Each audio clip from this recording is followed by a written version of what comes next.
To come out of executive session, no action taken. Is there a second? Second. All those in favor indicate by saying aye. Aye. Aye. We have a short public informational hearing for a vote on an amendment to the town plan. So there is a vote tomorrow, although there has been early voting already, on the amendment to the town plan that focuses on the energy sections, both production and use. Those are in chapters 1 and 2. The Planning Commission and the Energy Committee worked very hard over the past probably 2 years now on the amendment, and then Selectboard has held the hearings, and now it's up for the vote. So the public hearing is a requirement for items that are voted by Australian ballot. Is anyone here for information about the town plan amendments proposed? No, I will just add to what Dean said, which is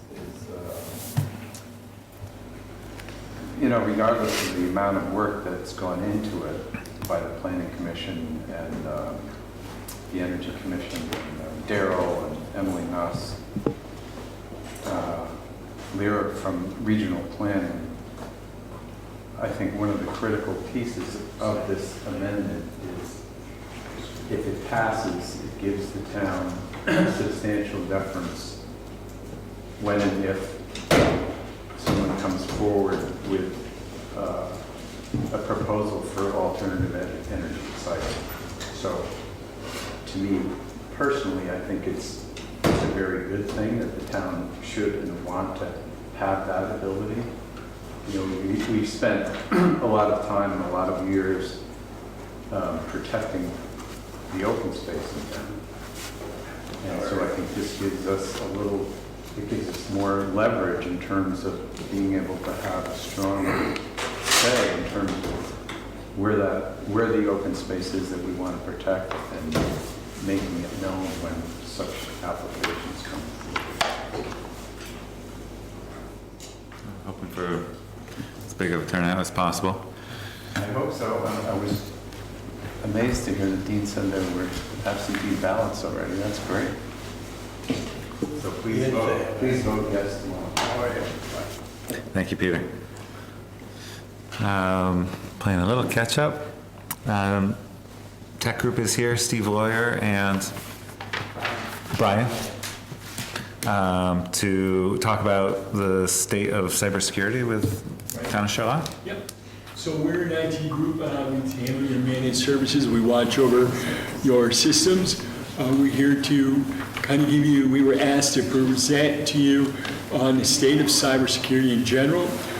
So you're going to see that we came forward with all of the items on this page right here that kind of cover cybersecurity as a whole. And within that, where you are and kind of where you get a sense of what the roadmap forward might be. This is an educational piece for us with you folks. Give you an idea of, as a good IT company, our job is not always to tell you where you are, but where you need to go. And that's kind of what we're trying to do for you here today. And I'm going to let Brian go over that. Brian's one of our senior level engineers. He works with a lot of our clients, and he's very knowledgeable on these things. We're going to keep it 10,000 feet, but any kind of questions that you may have, let us know. We'll gladly get into them for you or with you. If you need us to come back, we can do that as well. And like you said, you're going to have some time for a question and answer as well. Sure. So the kind of the second page that you guys have here is what's up on the screen. And we like to look at network security, and especially with cybersecurity, protection is more in an essence of layers, kind of like an onion has layers to it. There's no one thing you can do that's going to stop everything. But what you can do is put different layers of protection in place at different parts of your network. And that allows you to secure it both physically from just a physical, somebody getting a hold of your equipment, your data, your server, stealing it, kind of thing, all the way down to, the antivirus on your computers that helps prevent a virus from infecting your computer. But there's many steps along the way. So I broke it down to talk about today kind of in 4 main groupings here. So we kind of have the perimeter security, which includes both the physical security and things that happen, right at kind of the outer edge of the town's networks. So we have physical security. I just kind of touched on that. So you guys have your equipment, in a locked facility. It has adequate power and cooling, all the things that keep that equipment running well. The next thing that we have is email security. So that is a service that runs and protects the actual email services that the town utilizes.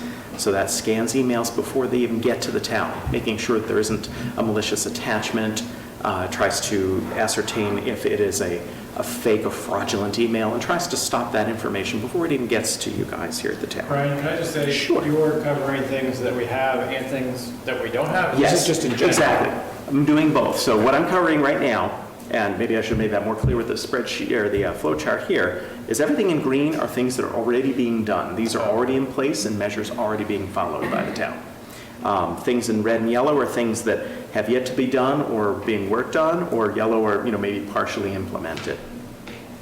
So for that clarity. So those are 2 things under the perimeter that the town is now doing today.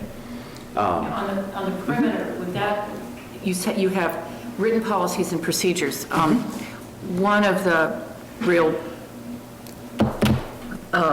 issues is employee training right? And so that would be on the yellow, so we don't have that yet. Exactly. So there's some things written, but not many things, and there's not necessarily everything completed in that way, so that everyone who works here has a clear understanding of the acceptable use policy for the network, what's okay to do on the computers here in the town, what's not okay to do on the computers here in the town, and that sort of information. So there's bits and pieces of it, but there's not a comprehensive write-up of that. And that's why, for that, I did put that in yellow, because it's something that we should work on, something that could be worked on to improve. And I think too, to add to that, from a policy perspective, this is not one of those, okay, we did it and we'll come back and do it in 2 years. The policy is, it's got to be consistent. You have to keep doing it because these threats change weekly, monthly. So it's almost adopting that new way of looking at these things so they can stay as current as you can with them. So the red means, for instance, under perimeter, you have security awareness training. And the red means that we don't do it? Yeah, that at this point, you guys have not done something like that.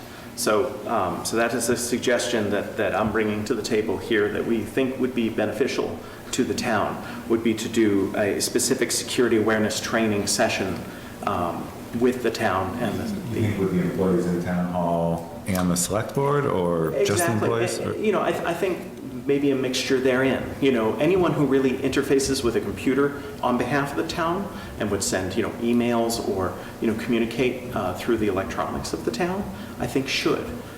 Because what we see a lot of happening today is that, bad actors out there try to pretend to be someone. They're going to say that, I'm Matthew and I want you to do these things. And if you're not aware of maybe some telltale signs about maybe how that email was composed, how it looks, other things that might tip you off to say, that's not really from him. This is actually coming from someone else. It's getting harder and harder. These guys are getting better and better at faking, what you would think is a legitimate email. I'm sure we've all seen a fake email at one point or another that, maybe said you had a free gift card from Amazon or something like that. And most of us, go, probably not. But, they're getting more specific and targeted. We're seeing them target businesses. They go to your website, they learn about who you are, find out, oh, you're the president of the company. So now I know your name. So now I'm going to pretend to be you and try to get someone in your staff to do something that benefits me. Whether that be leaking data or transferring money from a bank account to a bank account, that type of thing. We see that on the rise. That's where the security awareness training could really help people of the town, that utilize that part of the network and do that part of the communication to better spot those things and be able to raise that flag when something's happening. And I think too, and to add to that, from the policy and procedure side, it's the checks and balances. especially when it comes to transfer of funds and those kinds of things. What kind of checks and balances do we have in place that could minimize that even further? So that's why the policies and procedures are so critical. Exactly. It could be as simple as implementing if somebody wants to transfer money between funds, a phone call must be placed and, you must have, actual voice confirmation of that. It can't just be email, or maybe there's even a secret passphrase that you guys all know. And, if I call Matt and I say, you wanted to, make this transfer of these funds for the rec center, and, what is the code? That way, even if you think you're talking to Matt, that there's something that authenticates you together so that you can trust that, okay, it is Matt asking to do that. Because we're seeing them getting more and more sophisticated out there and doing these things to try to steal money, steal data, for whatever means they may have. And I know I'm skipping over it, so I don't want to interrupt it's okay. your flow, but one of the things that occurred to me, because the newest thing is blackmailing, taking the data and then blackmailing. I'm way in over my head on this one right now, but why wouldn't you mitigate that by having everyday backup? Okay. So all your data is backed up in a physical location. So, okay, you want to blackmail us? Well, you're not getting much. I don't know. I'm asking you guys. Yeah, we're going to give you some good news on that. Yeah, exactly. Okay. So, and again, I don't want to. If you want to do the floor. Yep. So I'll kind of continue on, but it is on here. We'll get to that. Okay. So I think that kind of covers the perimeter section, and I'll go on and feel free at any time or at the end. SIM and SOC. SIM and SOC is security event information event management. Is the SIM. It's a tool that oversees all of your network and it tracks all data coming in and out and all activity. It is not designed to stop anything. It's designed to tell you that you've got a problem, something's going on, and it's real time right then and there. So a lot of times these bad actors can put stuff into your network and it's there for weeks or months before you even know about it. What a SIM does is identify it right away and allows you to remediate the issue right away. And it gives you visibility as to what they've gotten to and what they've taken. So you know the extent of it. That visibility is in your core. Yes. Or in your toolbox. Right, It's exactly. not anything people in it's the an additional series of tools. That's correct. No? And it'll tell you exactly. So when one of these breaches occur, first thing somebody on is, well, what was taken? To what level? Most people may not know. And then they have to assume everything. In this case, if you've got this, you know exactly where they've been and what they've done and what time they were there and, on and on. So that's what the SIM and the SOC, which is the Security Operations Center, that's the people who tie all the pieces together and say, hey, you got an issue here. Got to resolve it. So I'll move on to the network section. So right now, and these are, again, things that the town is currently doing, you guys have a business-grade firewall in place that has IDS and IPS, that's intrusion detection services and intrusion prevention services. So the firewall is able to detect certain threats and stop them right there before they even come into your network. The firewall also has content filtering, which helps to prevent users from getting to known bad sites that may have a virus infection or they're known for distributing bad software. So if the user does that, they actually just get a screen saying, I'm sorry, you can't go to this site, it's not allowed, preventing them from hopefully doing any more damage than that. So those are two things the town has going today. Right now, I don't believe that there are really anybody utilizing remote access to the town's network that much, at least not through the firewall, through a secure VPN. So that would be setting up a system where you have an actual software set up on your home computer or a laptop where you could securely connect into the remote network. Does Nicole do that with a laptop? I think there is some access. Yep. Is she hooking? I think she goes through a, Can't remember the program, but there is a program she uses to get in. Okay, so she may be using a separate program that lets her do that. But maybe we should discuss that afterwards as far as Yeah, how. yeah, we should just look at it and make sure May not that be it secure. meets the security that Right. should be there. Back to policies and procedures. Yeah.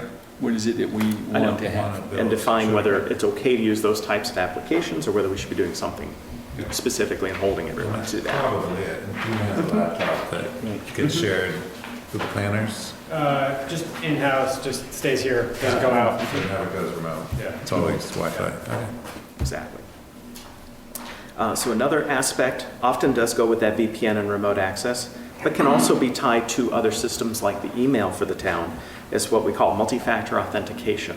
That means that beyond just a username and password, you have to provide an extra code to authenticate with the system.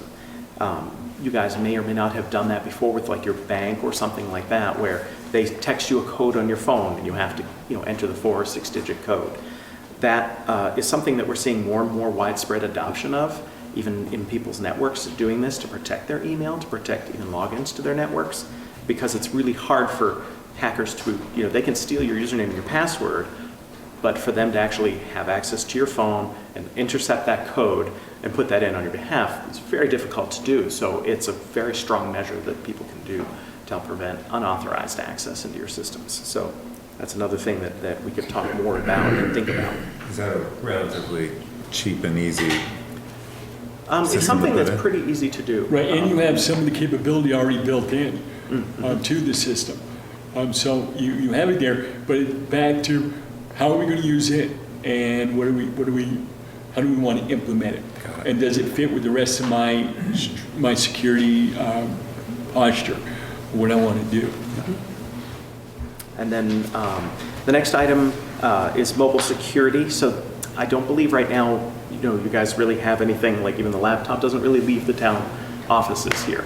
But if you had devices that were going out there that are tied to the network of the town, such as phones or tablets, you might want to consider security policies on those devices too, because they can access some of the systems in the town.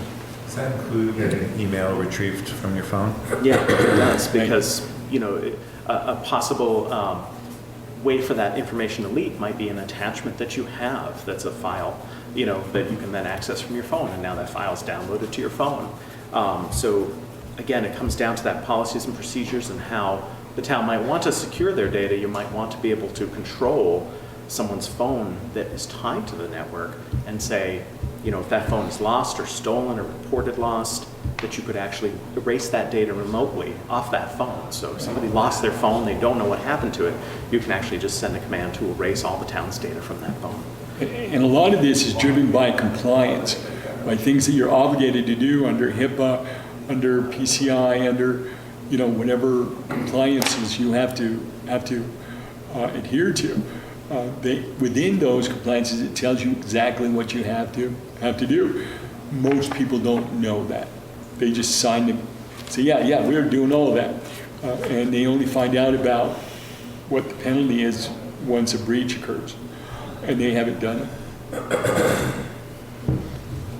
And then the last item is a secure Wi-Fi for the network. I made that yellow here because you guys are doing one good thing with it. It's separate from your town network. It only provides internet access. The one thing we could do to secure it a little bit more is put a password on it. Right now it's just open. And the reason that that's a little bit of a degradation to its service is that an open connection can be read by anyone within radio distance. So somebody could sit outside the building right now and watch that traffic happening and decode that traffic and intercept that traffic. So even just having a simple password on it, even if you share it with town folk or whatever, it adds a layer of security to that signal that's happening. But the traffic on that is only public, it's Right. not that. Exactly. It only goes out to the internet. It has nothing to do with the town hall's network, server, files, or data. So it's good in that sense. It's completely segmented from that section. I think for the board, an important thing to understand is security doesn't equate to convenience. That's always the biggest challenge. You mean I gotta change my password every 90 days? Impossible. That's where policy procedure comes back in. And I hate to beat a dead horse, but that's really what drives everything. So I'll move on to the endpoint security, which is just the workstation, the laptops, the desktops here. One of the services that you guys are utilizing today that Tech Group provides for you guys is the Microsoft patching. So Microsoft identifies issues and flaws in their operating system in Office, and we make sure that those get applied to your computers. And then there's third-party patches for applications like web browsers. You might download Firefox or Chrome, or you use Java or Flash plugins for your browser, and things like that that are common applications. We make sure those are also being updated so that if there's a security patch for one of those, we make sure your computers are taking those patches. And then there's just antivirus and anti-malware software on your server and on all your workstations as well. So if you do manage to download something through all these other layers that we've already mentioned, it's still there's something else they're looking out and making sure that it does not get a chance to launch and do something like a crypto or ransomware virus. So one of the things that we could look to secure a little harder is the firewall on the local computers. They have a software firewall built into Windows.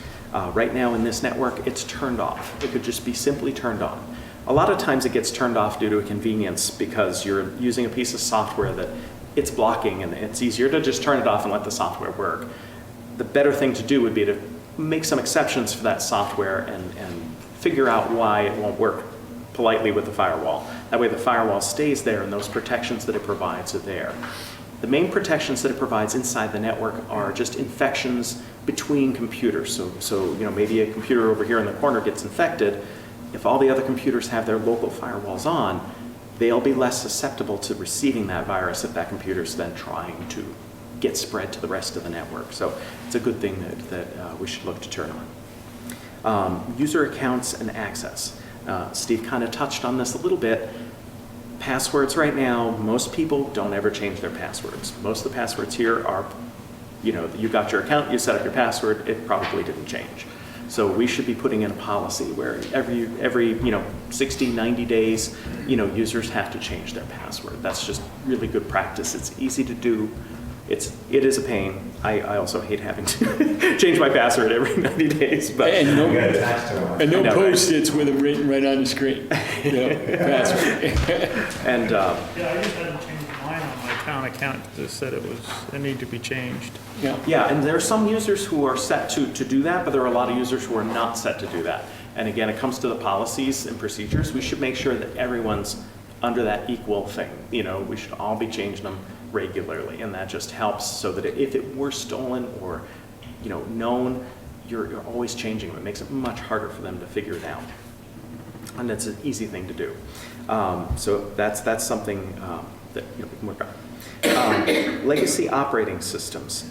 So right now the town still has a few computers that are running Windows 7, and Windows 7 is going end of life next year in 2020, about the middle of January. So it's coming up very quick. Some of these computers could be upgraded to Windows 10 pretty easily and inexpensively, but there's a few computers that are quite a few years old that likely will need to replace to bring up to Windows 10 because they just don't have enough resources to run it properly. And I've included a sheet for that. That's what that top sheet was that had warranty and age information of the machines. And we can always go into that in more detail later. And then the last item was the data security. And I think this is where Louise was going with this some too.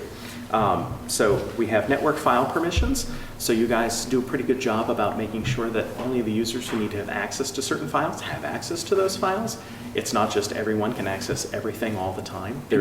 That's really an important part, because you were also talking about ransomware. And if you happen to hit that file that was going to lock everything up, it would only encrypt what you had access to. So imagine if you had only access to 2 folders. That's all it would encrypt. But if you had access to the entire network, it would encrypt the entire network. That's why individual access is important. Everybody doesn't need to have access to everything. Exactly. And I mean, there's shared areas where, everyone does, but the more you can kind of granularly control that, the less, exposure you have if that one person should get an infection. We've seen it time and time again. If they're set up well, like Steve said, it'll encrypt one folder, and that's as far as it could go because that's all that user had rights to. And it's much easier to recover from that than the whole network being held for ransom. Right.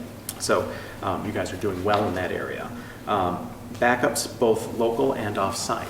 So that is part of the managed services that we're providing to the town. So you have an appliance that we've installed here in the town that keeps a local backup. It takes a backup every 2 hours, 24/7. So you're never more than 2 hours behind anything that should happen. Okay, So and that is, it doesn't go to a cloud. It's there local. is an Two things off-site- going on. Yep, there's an off-site component as well. So- One is right here. Yep, one is right here. So Okay. the idea, the one here is for quick and fast recovery, but let's play the devil's advocate and say that the malware got hold of that device too and managed to encrypt that device as well. We have a second off-site copy of those backups that we're storing in our data center up in South Burlington. So it's not leaving the state, but it's going onto our equipment in the data center that we have, the Tech Vault in South Burlington. So we hold the last 30 days worth of backups for the town off-site. So each day that you generate new ones, the 31st day drops off, and it just kind of keeps it fresh that way. And that's offline, so it can't, Exactly. if it gets encrypted, it can't It get to has it. a very complex encryption and username and password that unless the malware knew that, could never touch that information. Okay, so let me ask you this question. That sounds great. And so we have 2 layers, or 2 different, actually independent, which is even better, backups.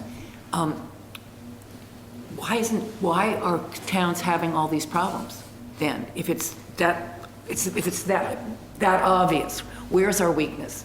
Yeah, Is what I'm so- trying to ask, because, What town are you talking about? Because there's, like, I know Norwich was just a big one for everybody, because they got hit pretty hard.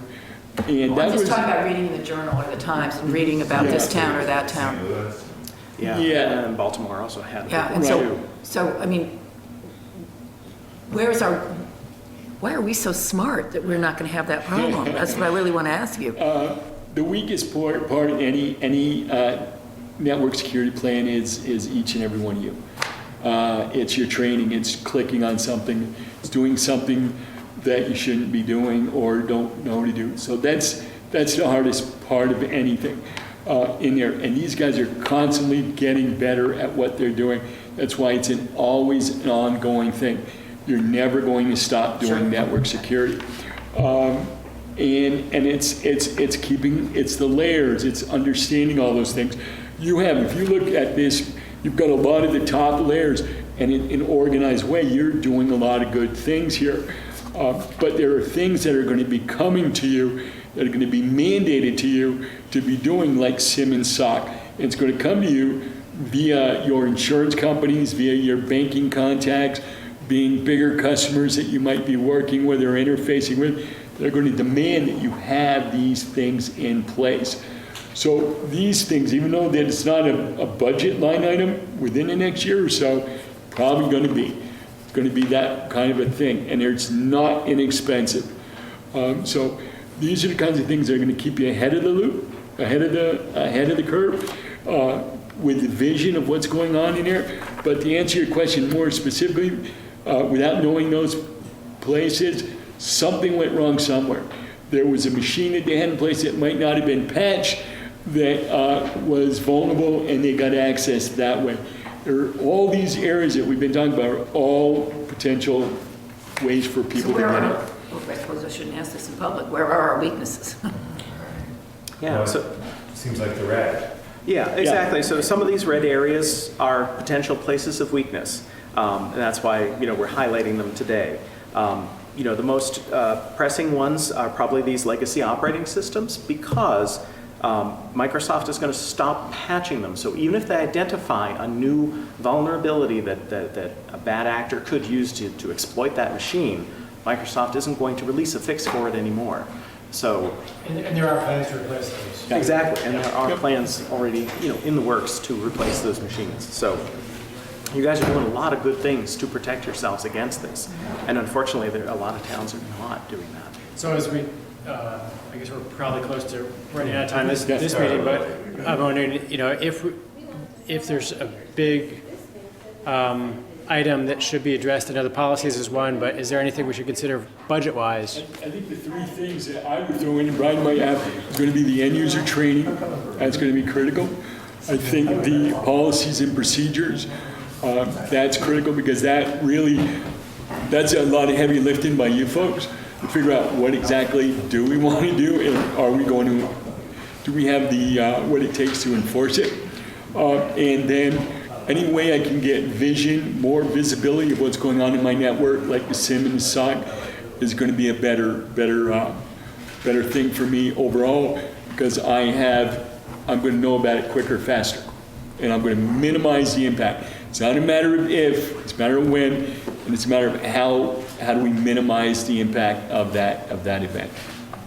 So maybe we'll come back and get some pricing on that to talk, Yeah, I mean, one thought I had just looking at what's in front of us is, would it be possible to generate, because of the price point issue, maybe like 2 or 3 proposals of different degrees of posture that the town could take, and just some rough estimates of what that might be to enforce? That's one way. I think a better way might be to really sit with maybe a group of people that are going to be charged with figuring out what your risk assessment is. What are we willing to lose? What are we willing to have happen to us here? And then you build those quotes based on answering those questions. Don't want to bring the money into it because then you don't know what's it targeting, what's it supposed to do.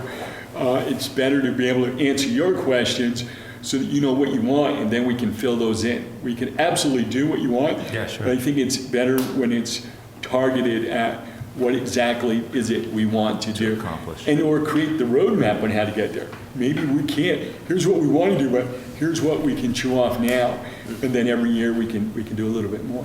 Great. Does that make sense? Yeah, that does. Cool. Some of those are on the second page. You just look at the age of some of the machines. And there's some of those are already, in the works too. So we're probably already in the budget and already being worked on to be replaced. But we included that information for you guys to just review. Any other, I know we're out of time, but Carrie? any other questions or? Oh, no, I think We can that's come great. back anytime. That's great. We love talking, speaking about it. We appreciate it. We'll always schedule as early as possible. Through too. Dean and get answers to any questions. So that sounded like a daytime meeting with, Yeah, okay. yeah, and we can help guide you through that. It can be a couple of sessions and set you up and point you in a direction and answer your questions so that you're not, going in circles. Would you send someone down, or would it be, yeah, okay, great. Awesome. Brian? Absolutely. Brian, Steve, thank you. Thank you. Okay, have a good night. We need to buy about 5 computers. Is that somewhere in our budget? This year. There's 1,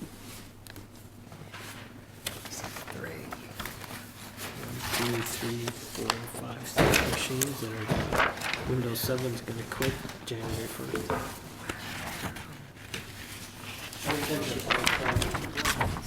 Got a, is that what you want?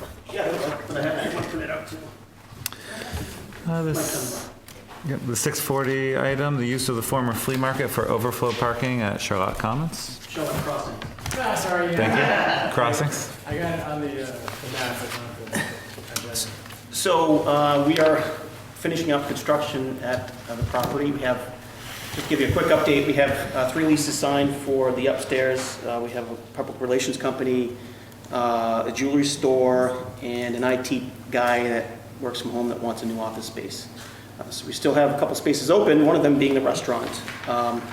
Working really, really hard to bring a restaurant to town, and I tell you, it is not easy finding an operator that wants to expand. We're still all in, and I'm going very aggressively, because that's what people in town want. It's what everybody's asking about, when's it gonna open, when's it gonna open?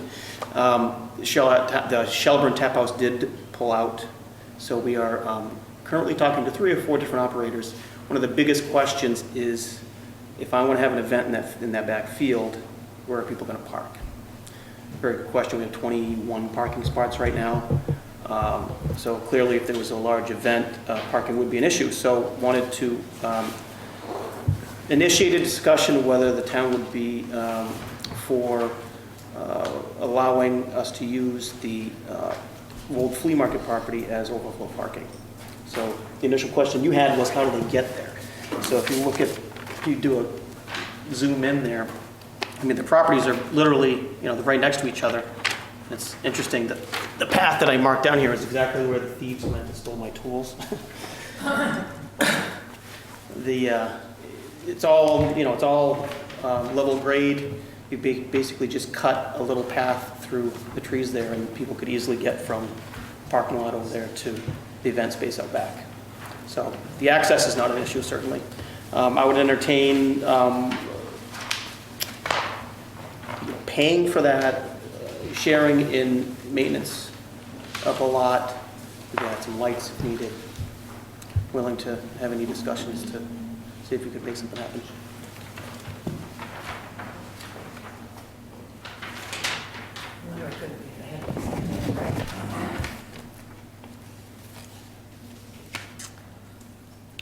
Did they give you some extra parking availability for the future when you were doing your planning this parcel? Yeah, we had. Because 21's not very much for a restaurant, period. It's not. And then if you have 3 other businesses in that, It was, if you look at the approval that we had, it was one thing that people wanted to discuss again. And actually, I know this isn't the place, but we do have a suggestion on how to revamp the parking layout to get more spaces outside of this discussion, up to the 30 range with our existing land, and that's to bring parking spaces right up to the front of the building, up on the hill. on the east side, would it be? Yes, on the east side, up on the hill. So basically like an auxiliary kind of parking area for the property. Now, who should I take that in front of? Because it actually just came up last week, like, oh shoot, we should kind of tweak the parking a little bit. You had a site plan, so Yeah. I would assume you'd have to go back in front of the planning commission. The planning commission, not To the, redo the site plan. And I'm trying to figure out, the parking was allowed, the certain amount of parking was allowed because of the number of seats in the restaurant. it was the square footage, so basically the number of parking spots you need is a square footage of seating in the restaurant. Right. Yeah. Which, But now you're planning on events, which is gonna be more than what the restaurant is approved for seating. just initiating the discussion. Right, we're trying to recruit operators to move to town and give people what they want.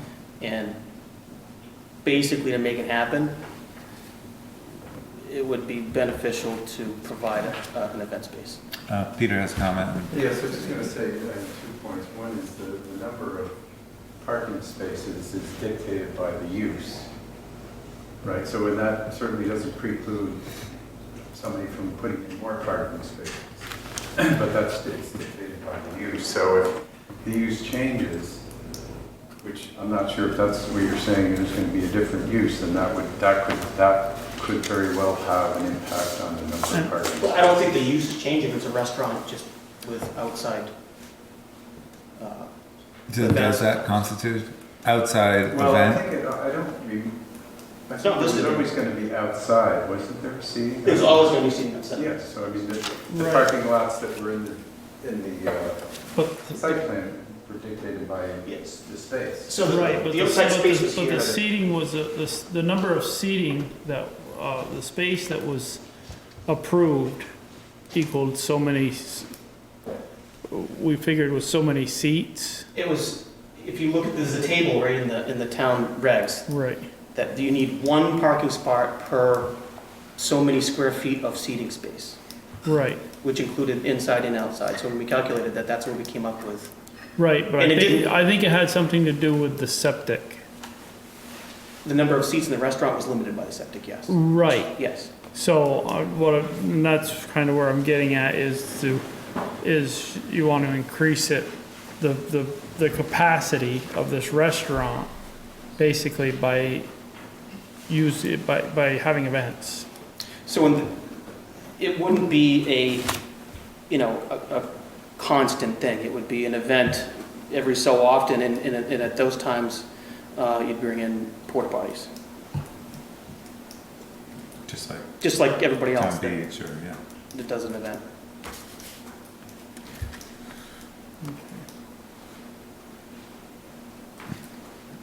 I just don't know if it'd be a change of use having events.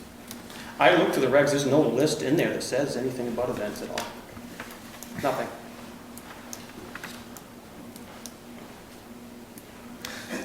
So that's one I mean, it's a avenue. commercial space, right?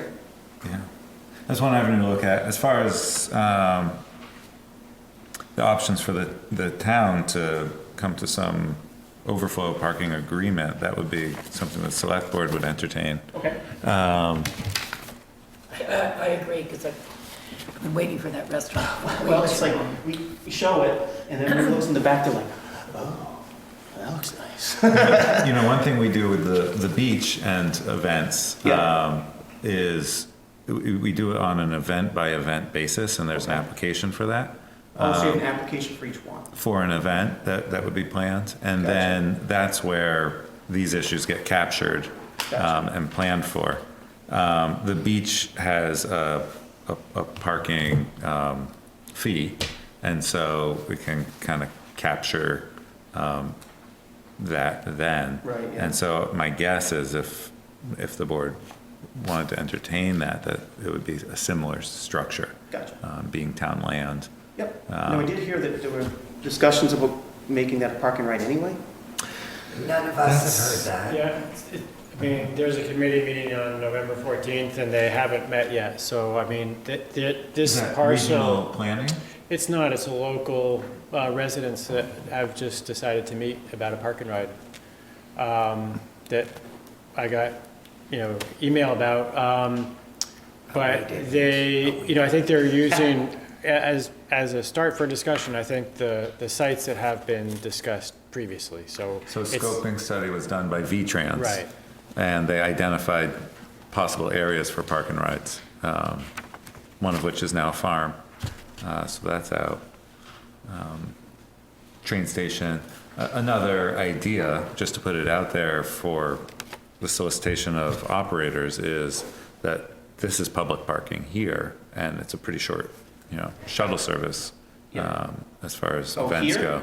Yeah, these town parkings, this is public parking at night, right? Public, it It's got a public. bit more crowded when, I don't think that would fly. An operator would, Yeah, there's smaller stuff that they've walked for. yeah. Yeah. Like they can't find employees. Yeah. Yeah. Yeah.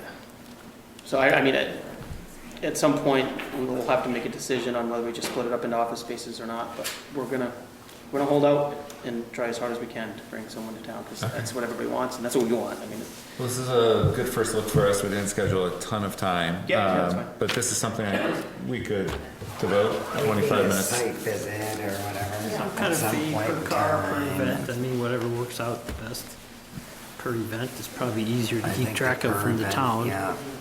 and they start with something, see how it works, and Right, and then, my sense is event by event is a good way to just see how it goes Right. on a we have case-by-case control basis. over what's going on, Yeah. it's not going. But there's a system in place Yeah. that, Okay, the company could. great, thank you. Do you want any of this stuff here? Yeah, I take a copy, that'd be great. So planning commission, right? For on-site For the parking. changing, yep, and then for the flea market, I think we'll try and pick this up in the next meeting or two. Thank you. Yep, thanks. Thanks, Mike.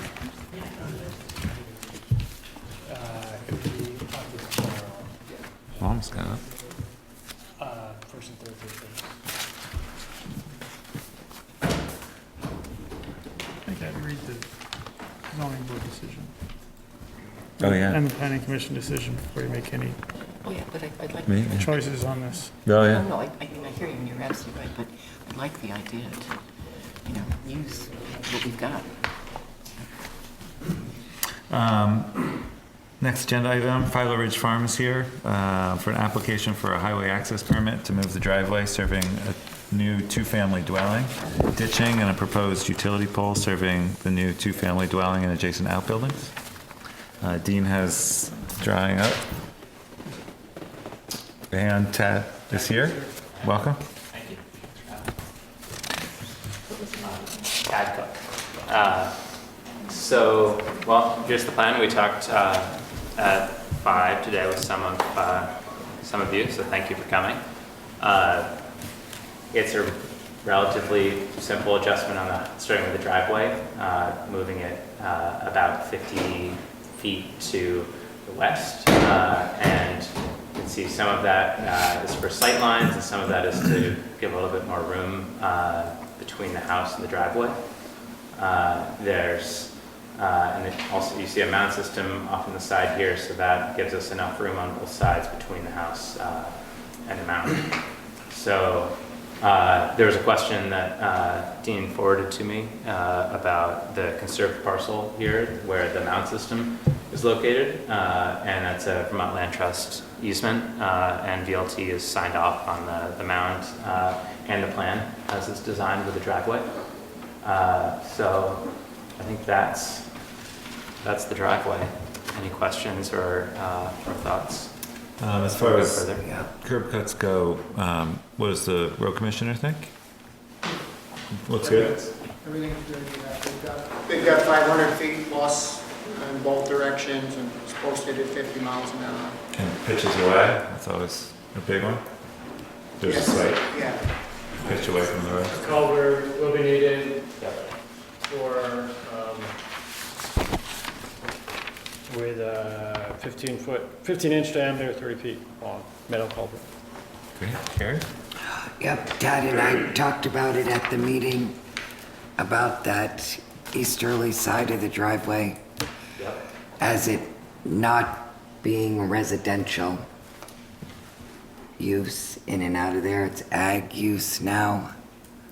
And is it a plan to become residential in and out? Because it's kind of like a U-shape, right? The access for the house is on this western side. You can see there's some parking there. So, we have, the goal for the house is to have farm employees live there, and so I think we can be pretty clear about the driving in and out.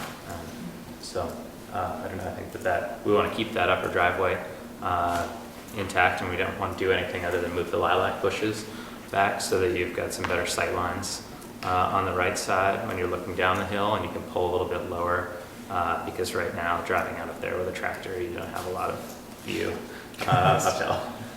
So That's why I wouldn't want cars. It's one thing if you've got it agricultural, but if you start getting people coming out of that easterly side of the driveway, even 10 years from now, it's, Closer to it's the hill. right over the hill. That And side is wildly dangerous Yeah. with the bush there Yeah. or without. So originally, in that Yeah. farmhouse property, there was a U-shaped driveway, and it got used by a lot of traffic. And That's so why we it took was it taken out. out. We took it So out. now you're opening it up again so that it can be not agricultural. The only thing I would suggest, maybe if you're down by the house, if you could just put a sign in the driveway itself saying, traffic move back this way instead of moving around that way. no exit. yeah, no exit, No exit or right? something like Yeah. that. I don't mind agricultural, but I've been, like I said to Tad, I've been driving that for 25 years, and I've not ever had a car all of a sudden need to come out of that easterly side, With occasionally they do. Well, yeah, but If they could use But a if you lower start- driveway, it's safer. more people Because living coming there. across from here is not safe. No. Did you used to go out straight and that you can kind of see the bump out? No, Straight out from the street? driveway used to come in where it is now, Got go directly around the house and Yeah. come right back out onto the road, Yeah. right there by that dilapidated tree. Yeah. That's where it used to. Well, yeah, we have no problem making that, just that lower driveway, and I also don't want to be sending people up in any way. But we do want to maintain the upper driveway as a access and egress for, Right. exactly. And there's a right of way in place. Right, I don't want you to lose that, I just don't want a lot of vehicles. So, Dean, there was three things that I mentioned the other day when I went in your office that we agreed to on the, what was it, the roads, Better Back Roads thing that we signed on to? And there was three, one was culvert size, I think it was 18-inch minimum, wasn't it, on that? I think that's for town road culverts, crossing the town road. going across the town road is 18-inch minimum. For driveway culverts, I think they can be less than that. There was 3 things that we haven't added to this yet that I suggested that we add to it because they pertain to these, but there was something we agreed to with when we signed the state better back roads or, Inventory. yeah, not the inventory one, but it wasn't better back roads, but it was, I think Dean's getting them. Ahead of the storm? Okay, anyway. There's a lot of them. There we go. So our concern about moving the driveway is that's both land use and conserved land that they're moving it onto. And they're basically putting in the driveway to the house, so I don't like. What kind of hoops did you have to jump through to do that? I know they've done it, this is not the first time, neighbors up the road on Guinea Road, you were there, that they had to, is that a common practice when you put a driveway on conserved land?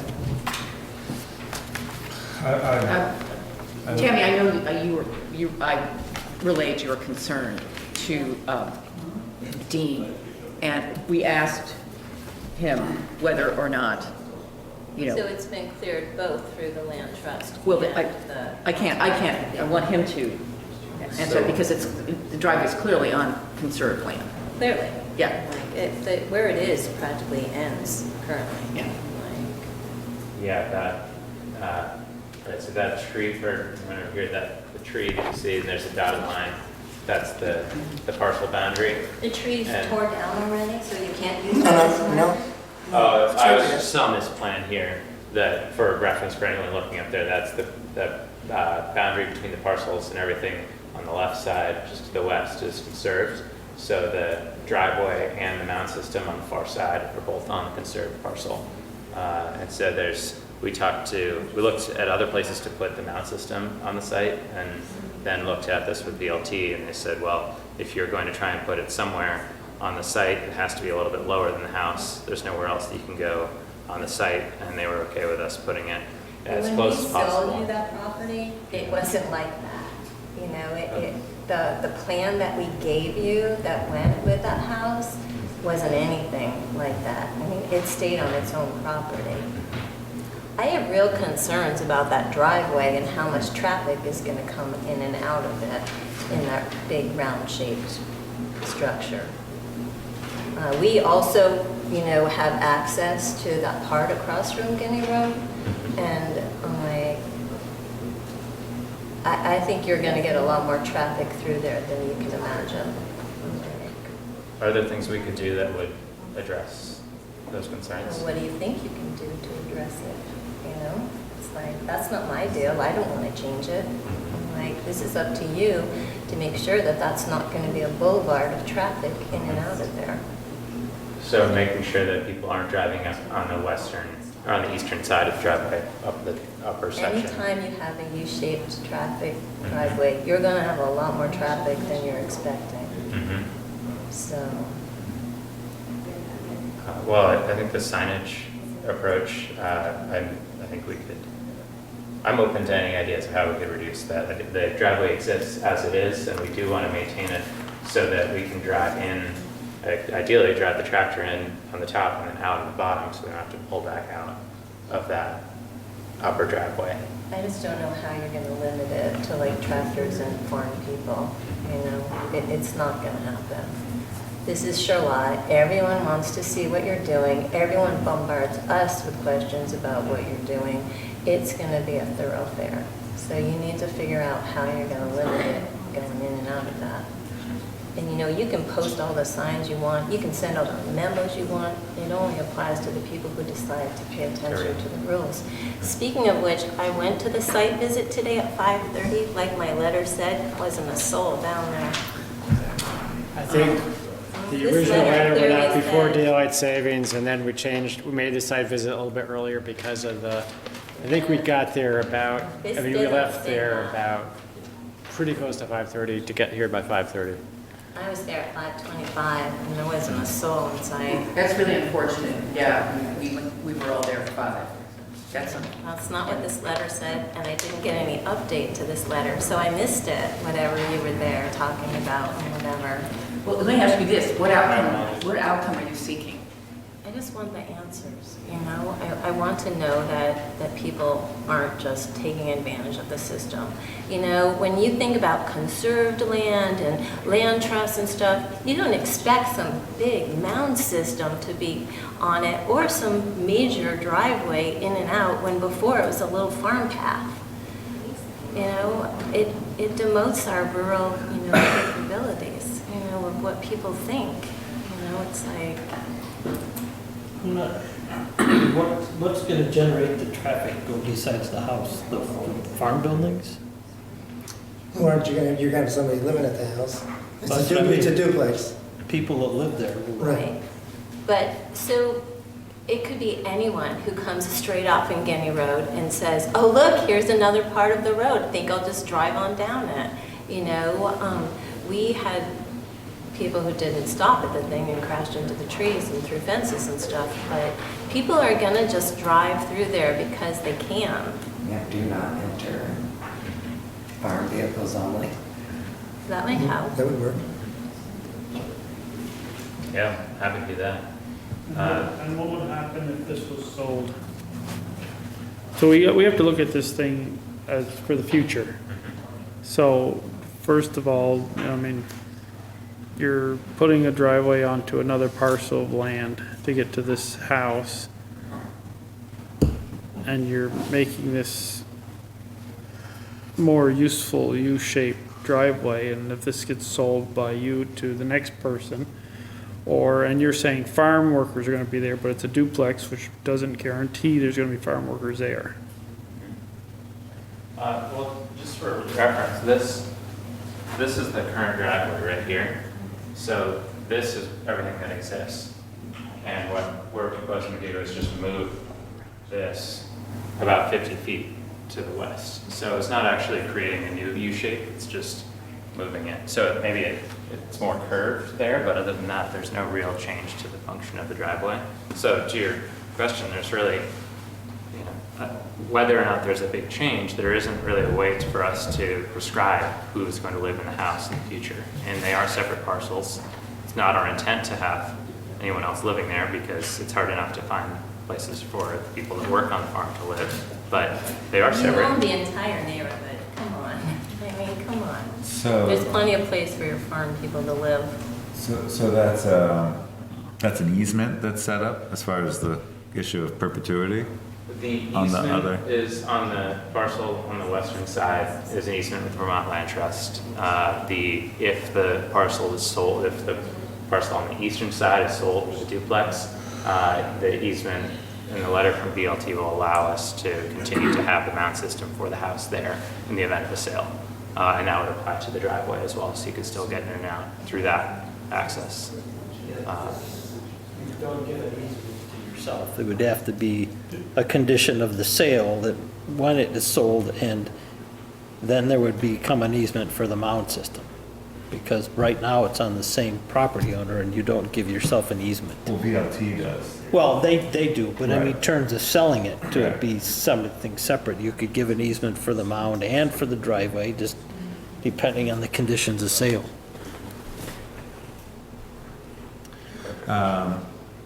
Is there a motion to consider the application? I found my culvert things. It was what we signed, the town roads and bridges standards. And in it's a section on driveway culverts within the municipal right-of-way. Culvert end treatment or head wall required for areas with road slopes of 5% or greater. And I don't know if this is 5%, it's probably close. Heinsberg Road there, the slope, the hill. Anyway, if it's 5% or more, you have to have head wall things. On the And, ends of the culverts. Up minimum 15-inch culvert, 18-inch recommended, stabilized outlet so there's no scour or erosion. So these stone aprons or plunge pools required for new construction.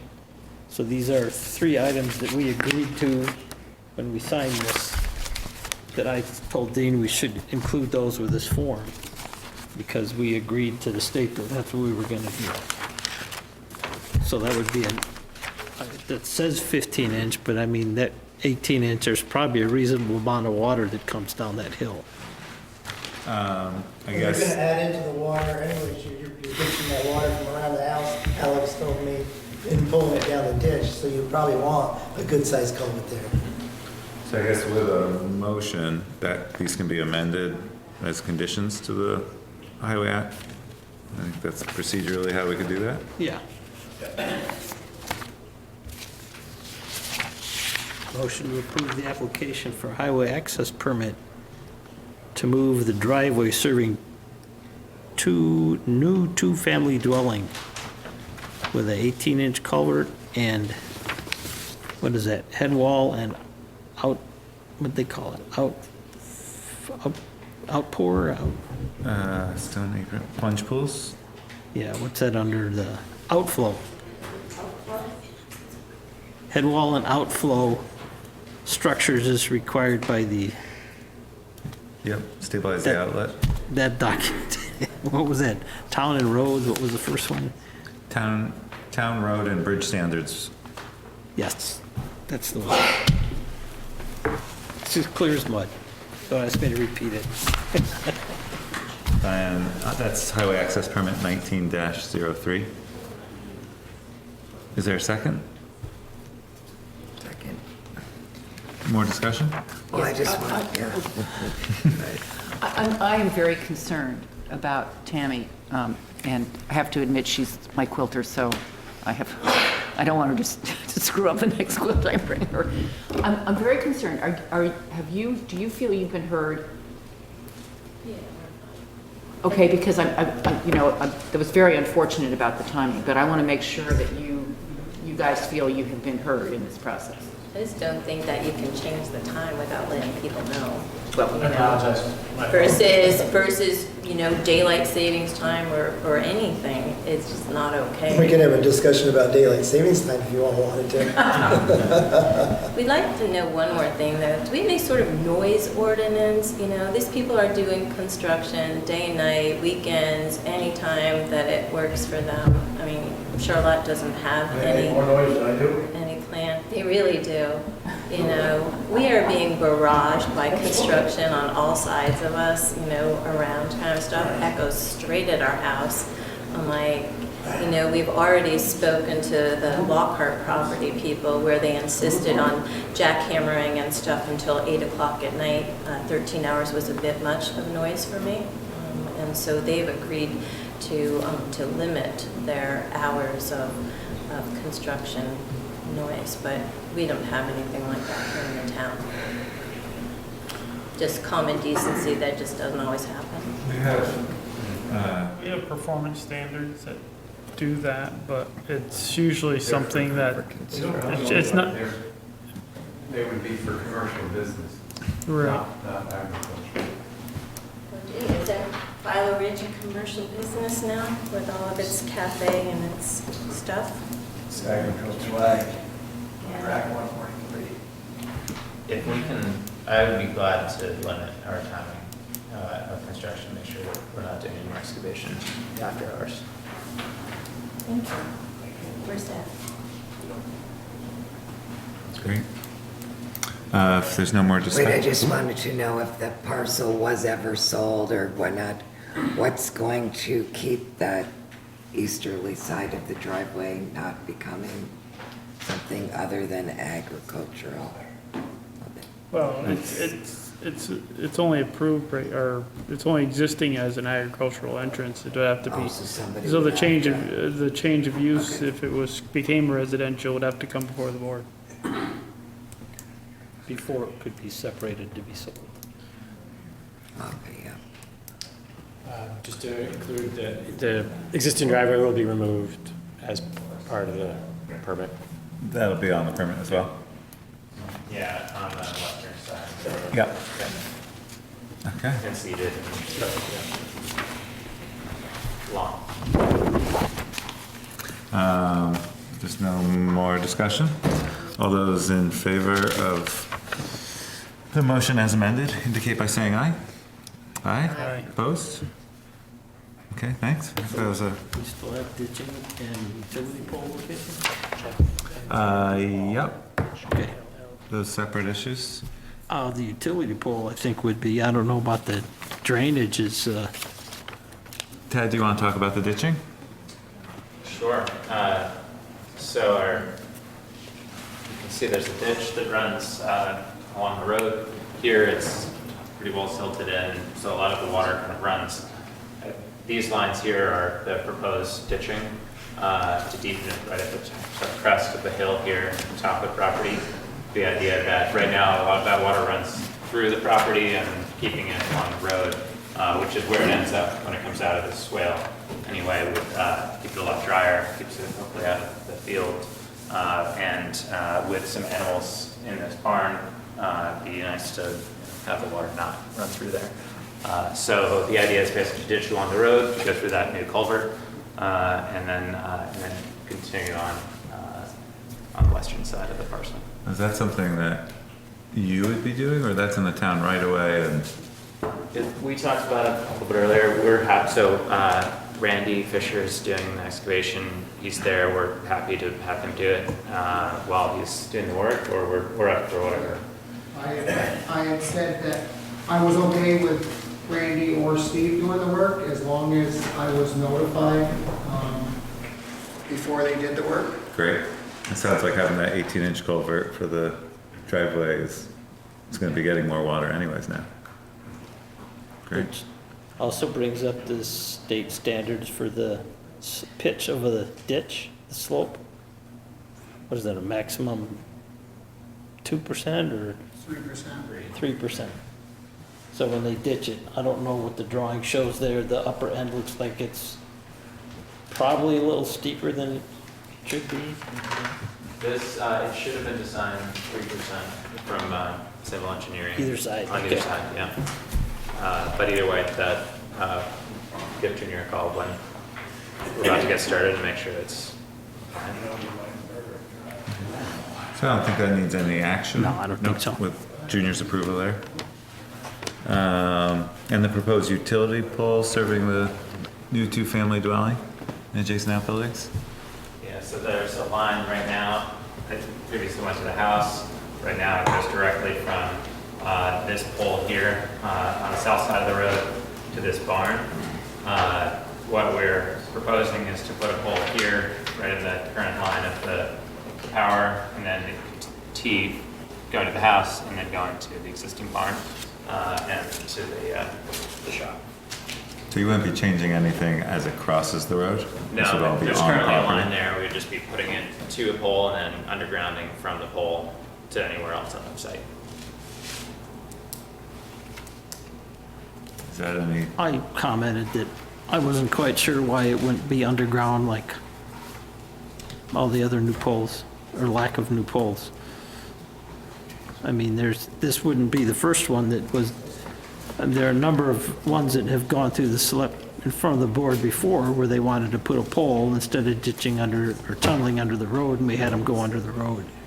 I can think of a couple on Dorset Street and one on Spear Street, and I don't know why we would do anything different here. Were those with existing structures or where there was a pre-existing One line? was that old barn at Spear Street. Whose barn is that? I can't think of the name. I don't know the names. John Halstein. Yeah, Howenstein, they had to go under Spear Street for their barn. I don't know about the one on Dorset Street. Was that for that great big house? And I don't know if you're saying a duplex when it used to be a farmhouse that was demolished is not new construction, or it is new construction. So to me, that's new construction. New construction needs no poles and underground. It's my thought. Please correct me if I've got that backwards or wrong. Junior?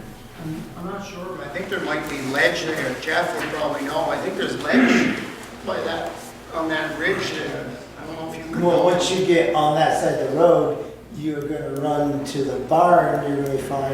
And going to the shop on the hill, you're gonna run into all kinds of ledge. So I don't know what you would do there. To get down to your, is there a legal Yeah, depth? 42 inches. 42 inches. There's no- So you're gonna be digging in the ledge there for a while to get there. That's the only place. The other part of it, you're probably fine around the house and the main barn. If you're going underground, and just that shop on the hill, you're gonna have to go under the ledge.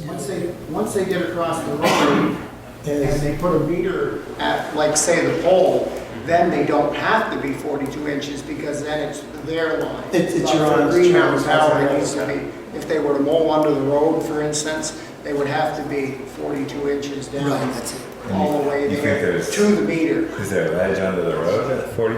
Well, I know for sure that there's ledge on the other side of the road, you know, and, I don't know, with Gary, Jeff probably knows his last name, but Gary's land there. Richardson. Yeah, Richardson, there's ledge there, and we know that there's ledge. You might hit ledge at the edge of that road, just trying to do a 3% grade on a ditch there. It's that close, in the middle of the lawn, there's a piece of ledge. So that's another issue we might have to jump over there. I think, and I might be wrong, Peter, you probably know the town plan better. I was gonna say, this doesn't fall under the planning commission purview because it's not a subdivision. But if it were, then the land use regs would call for it to be, would require it to go under the road. Got it, so that's why it's not triggering that piece that we're familiar with. Pardon? That's why it's not triggering that piece that we're familiar with new Well, it's projects. not trigger, it's not a subdivision, so it's an existing parcel. This is kind of one of the unusual aspects, I think, of our planning, is that existing structures don't fall into subdivisions. They don't come before the planning commission, because it's an existing building.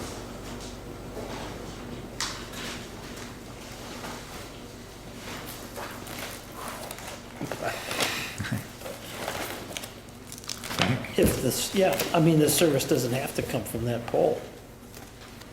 It would come from that pole if it's above ground, because that's where the transformer is.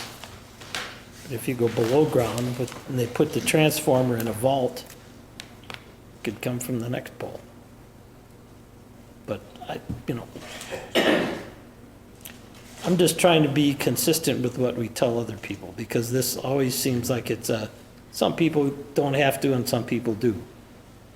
And because of, and the cost and the inconvenience is usually, I don't know, sometimes it's okay. We don't say that, well, you don't have to put it underground if it's gonna cost you more than $10,000. There's no standard, it seems to be a crapshoot. And You're talking about underground, underneath the road to the property? yes, No matter what, they'll be able to get under and over. When you're talking about all that ledge? yeah, you don't need a pole if you're going underground. No, I understand, but you can get through ledge pretty, But there's probably no ledge there. If you go further, yeah, or Well, the, even there, there's probably no ledge underneath that. the ledge is a little, Yeah, Henry Lane blasted all that years ago, and so I'm sure he put some kind of basin there where you could get down. So, I agree with Fritz. If our rules are undergrounding, then we need to be consistent, so that the expectation of everyone is that that will be what it is. well, the regs say for subdivisions, but this is not a subdivision, but it's new construction. It says for new structures. It says for new structures. Frank, is that right?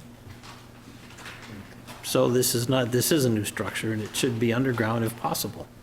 Yeah, I can't recall, I do recall just maybe 2 instances where an applicant came back requesting to go over for various reasons, but I don't think we approved any of those. Just so that we were consistent with the land use regs. I mean, there's a line there now, we could always go carry it directly to the barn as it is. That's sort of where our option is now, and then go back from the barn to the house. I don't know exactly what it'll cost. Fritz, you went under the road, you were saying earlier? I would think that a new construction requires, if it needs a new service, if you're gonna leave the existing service, then there's nothing to be said. But the new service is in a pole that's, the old one is over by the barn, right? And then that terminates, is the meter on that pole? The old service went to the The house. meter's on the barn. Okay.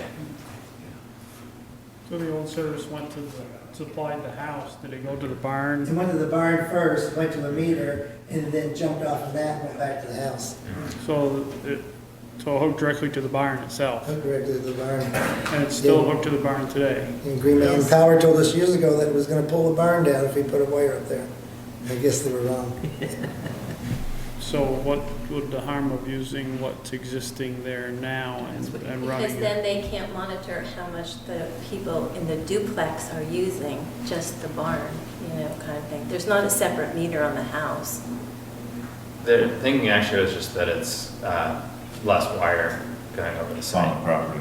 Yeah, It was always there. that's true. So That's great. maybe we look into what standing the town actually has to regulate that?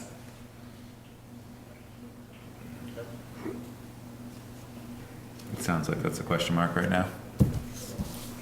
Yeah, for the most part, I think if it's going to be something that we're going to be referencing out of our regulations, it should be, I would assume it would have to be a determination of the zoning administrator, or the zoning board, or the planning commission.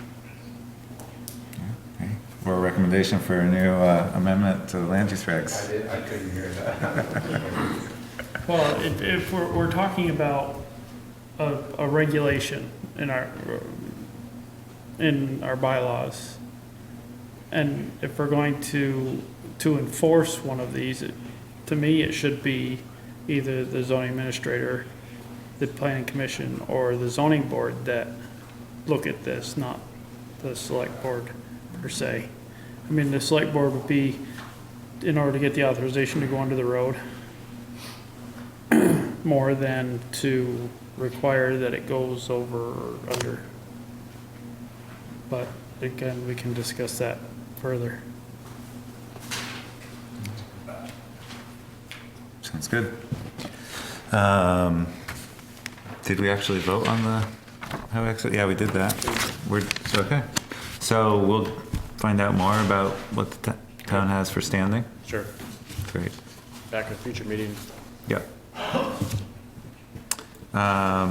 Is there public comment? Anyone here for public comment? Thanks.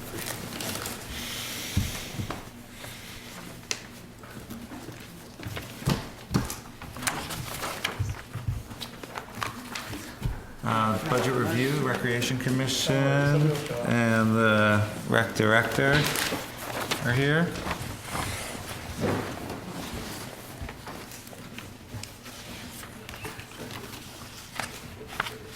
Welcome. They-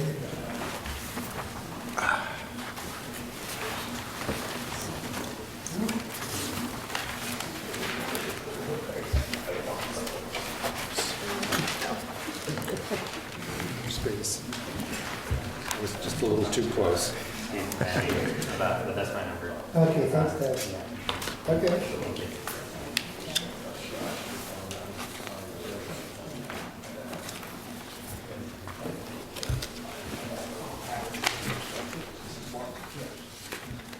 Okay, Nicole, give us recreation 101. All right, so we have, everything's kind of laid out, if you look at the expense page first, and then, and then once you go to the third page is kind of the breakdown of how I, got to the numbers. So the 11,000, for beach attendance is pretty much gonna stay the same. Beach maintenance at 3,000. And I kind of referenced those numbers of how we got to that.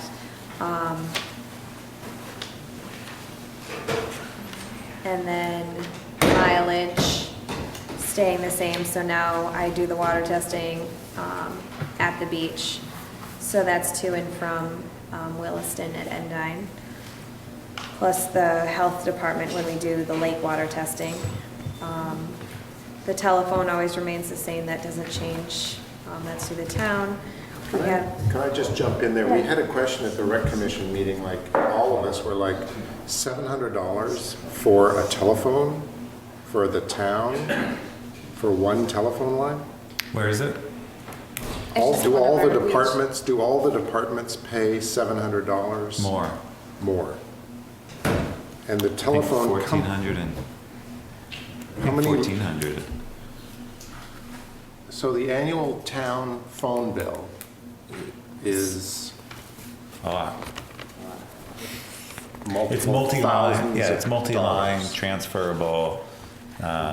They're smartphones, but we could get you that number. I've been surprised every year at the cost of telephone service here. Fine, as long as you're all aware that this seems to be a huge expense. We can double check to make sure Yeah. it's not being disproportionately It's fine. distributed. You raise a good point, maybe. I don't think I got that. I don't think I got that in my packet. I just looked at planning and zoning budget, and that's 800 for his telephone. And no line is really dedicated to one particular use you can use, so I think it's just the total. I would say we should use the total and just divide it. So do they divide it up by the phone number and call that number part of that particular office? Yeah. We could divide it up by minutes used.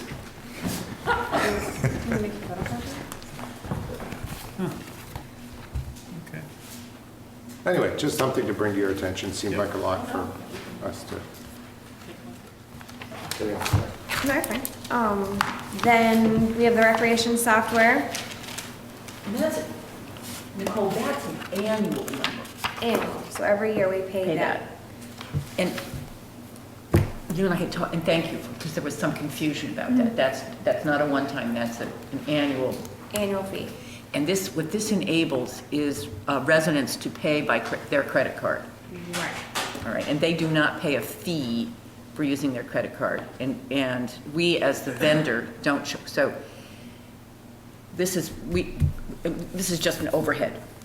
Right, so if the families want to use their credit card, they will pay that 3%. Oh, they do? Credit card Okay. fee. Yes. I'm sorry, that's, We only, the money, that $3,400 is for basically the entire like software itself, so we can send email blasts and communicate, everyone can go online okay. and sign up.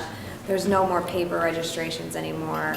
And everything kind of streamlines through Mary, and actually Mary and I kind of work together now because the numbers are directly, we kind of double check each other, because now we have two ways of calculating money that's coming in. okay, so it's not, I misunderstood. It's not just to enable the credit card payments. It is, this software enables a lot more. Right. Okay. Yep.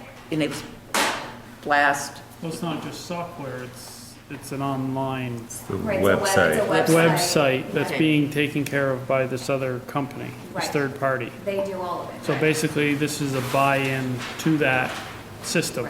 And it populates the calendar that Right, so that like you use. eventually, like at the beach, if we wanted to have events at the beach, we could actually input it so people could go and see what's going on at the beach. I mean, we can even start to buy beach passes, people can buy beach passes off of the site.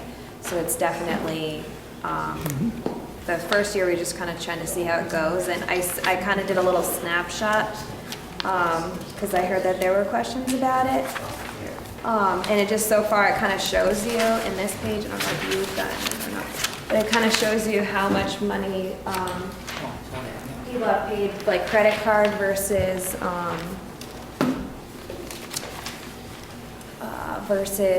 cash or check. So you can just see kind of how much money year to date we've actually brought in. The software That's the generates software. this.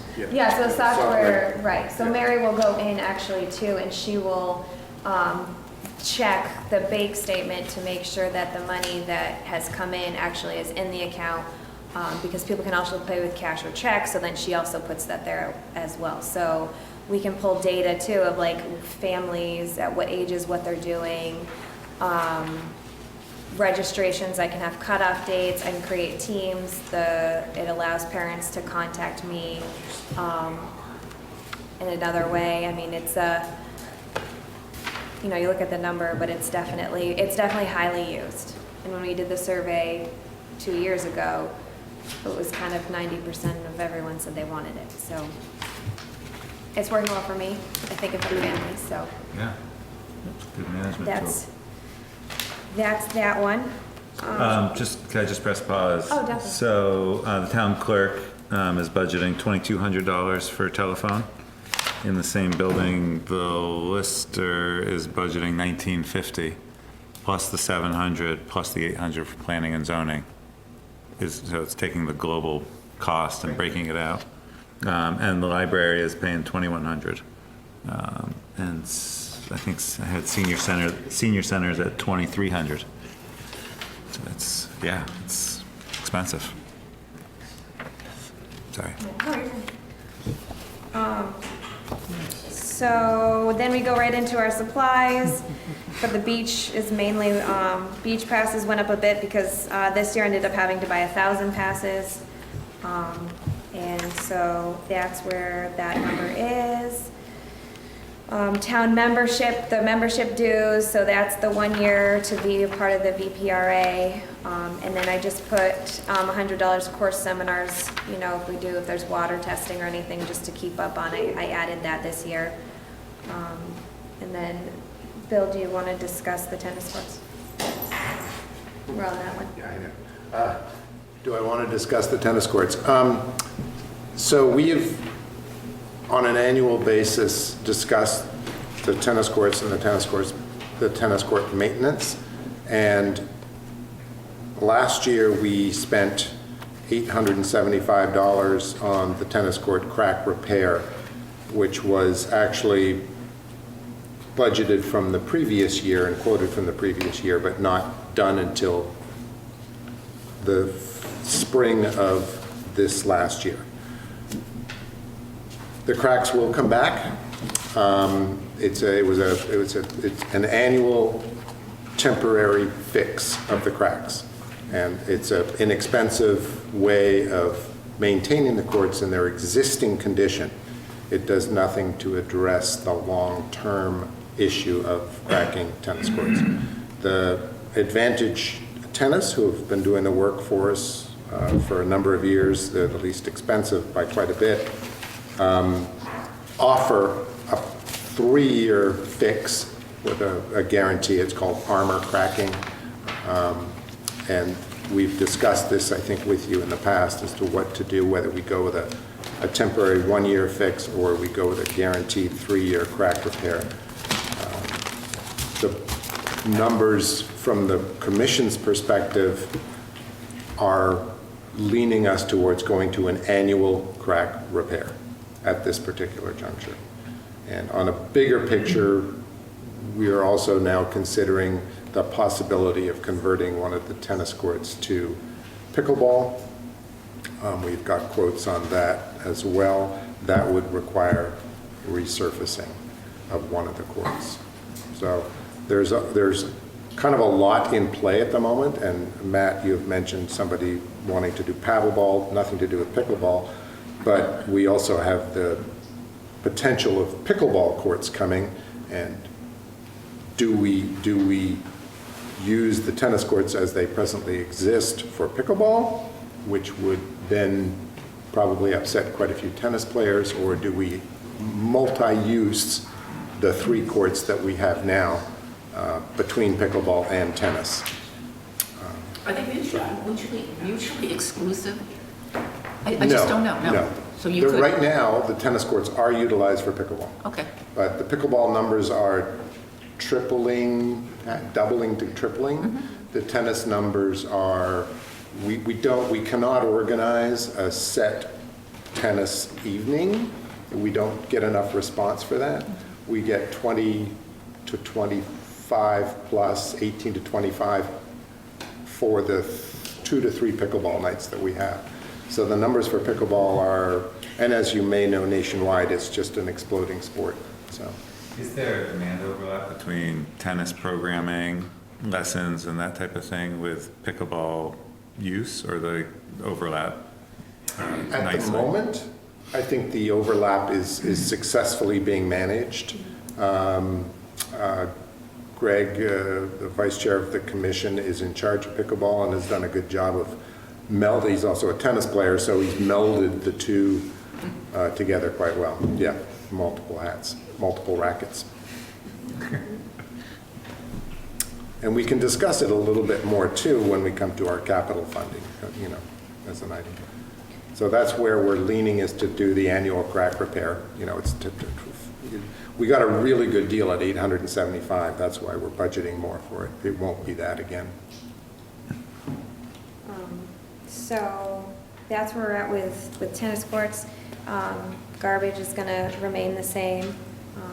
And the skating rink, we had the mowing. So part of the going to be agreement with the school is that we maintain the ice rink. And so that would be the mowing and different hut repairs. So we put some money in just for our annual touch-ups as needed. Beach electricity remains the same. The rec commission had some suggestions of just maybe changing some of the lights out for more efficient, lighting. So that's something that I'm going to take a look at in the spring. Skating rink electricity. We discussed maybe putting a box over the switches or locking it so that the lights, because I noticed when I can see the monthly year at a glance that the lights are on during the summertime at night, which I thought, so I figured why not just lock it so we know that the lights shouldn't even be used until winter time or until they need to go in there. So Basically vandalism, people going on and turning lights. We can fix that, and I had not even thought that this was occurring until Nicole mentioned it to me. We'll simply, the main electrical box can simply be cut off and locked. It's locked now, but it's locked on, so we can turn it off. Yeah, the technology. Yeah. Pull the lock. I usually keep the docks the same price at $4,000, just because we never know if we get bad weather or we don't adjust them, quick enough or something happens. So I've left those as is. And water testing seems to be going well, so I've kept that at $450. And then the last one, which is going to be a new line item under beach water testing, will be facility usage. I spoke with Jean. At first the number was about 11,000, but when I got the actual numbers from what they're going to be charging to use the facilities, I said we were closer to 7,400, and she agreed on that. So we're less than what we thought we were. So we're going to see how this year goes and see if we need to increase it or decrease it, but starting July 1st, that's what we'll be looking at. And that's the agreement with the school district? With this school, yep. 7,500? Yep, I just put the exact 7425, so I took all of the programs that we use the school for, and if you want an actual breakdown, I can definitely send it. I'm just confused, which happens The all copy the we time. got didn't 13. have that number. Yeah, it had a 13,000. on this. facility usage. It could have been an older It's one. wrong. You didn't get the updated. On my sheet, it's 74. We'll take that one. Well, yeah. That's a Yeah, no-brainer. so 7425 is the Okay, updated because- number. All right, well, Great. that's fine, I just wanted you to know that that's what I was, It's okay. terrible. Hate when I make mistakes. No, you didn't make a mistake. Robert? And why is there a facility charge? Where'd that come from? It's, you want to explain? Yeah, so the school is, since the consolidation, the school, all the towns have their own kind of agreement with the school system, and what they tried to do is kind of collaborate and work together to consolidate and have one plan. And the two towns that were kind of affected the most was Charlotte and Williston. Williston pays like $124,000 in facility rental fees, and we didn't. The only thing we paid was the maintenance of the fields and refinishing the floor. We paid a percentage of that. Of the basketball court. Of the basketball court, thank you. And we maintain the rinks. And we maintain the rink, but that was kind of, before they didn't know that was us. So after going in and speaking to them, we kind of, I would say, they basically said the amount that we would pay to mow the fields and to refinish the floor is gonna equal the amount here for facility usage. So it's basically like we're taking that money out of town lands that we would use for mowing and refinishing, and we're just gonna put it in rec budget as facility usage. So I guess it's. But aren't they gonna still continue to mow the lawns anyways, whether you use the facilities or not? They're just gonna let them grow up. Just the back, so the initial proposal was to increase the rates for the rec program to continue to use the school property. And what Nicole successfully did with some other people was negotiate with the district to honor the existing contribution and find a way that that would work for the district. So we're taking it out of expenses that the town has been contributing to since recreation came out of the school system to save the entire town tax base. The extra money it would have cost to do recreation programming through Act 60 and 68 with the school budget. This will be a lot worse than anything Act 60 does to you in the future. Well, it's level funded, so It'll it's only grow from this number here once you start these programs. nothing new is being started. This is adjusting the status quo and keeping it level funded. So it's, You're saying that tonight it's gonna be level funded, but in the future, that number's gonna climb. It'll climb drastically. I don't have the crystal ball, but I hear your comment. I think it was a great deal that Nicole worked out with the district. And considering what Williston's rec program's doing with the school system, it's great that we're level funded, so. So that is facilities. And then we go into rec, well, if we go into rec expenses, so I don't know what's easier for you guys. So if you go to the rec budget, this is all guesstimate of basically what I think, how many kids we're gonna have for soccer, piano. These are kind of what our numbers are looking like.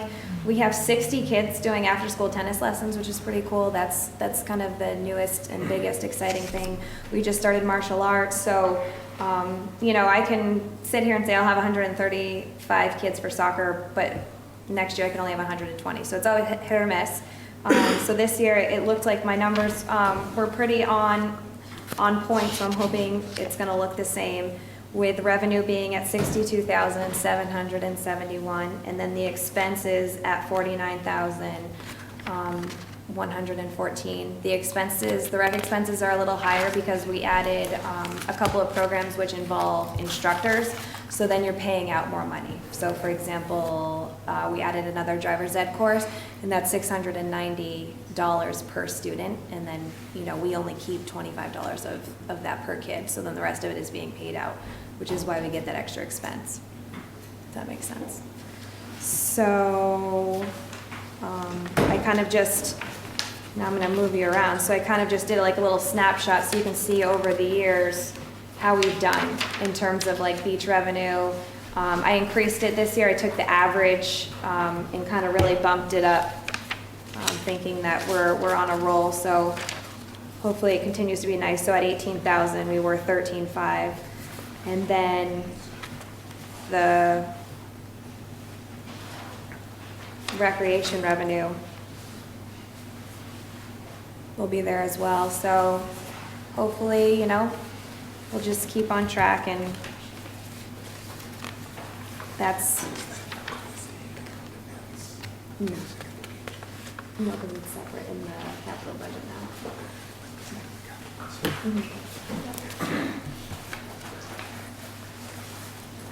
So that's that, and then there's, the only other discussion would be the capital fund. So if you have questions about this stuff.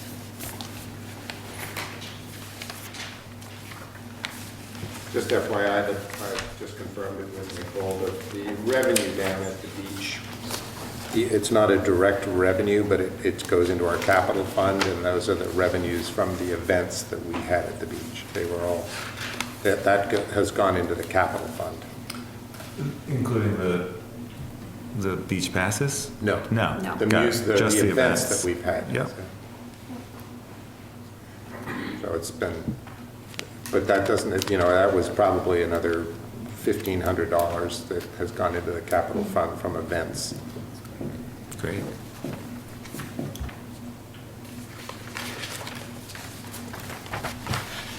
So then capital, we are, we have a couple of projects going on, as you all know. The rec commission wanted to request 40,000 to go into the capital fund, to continue on with our yearly projects.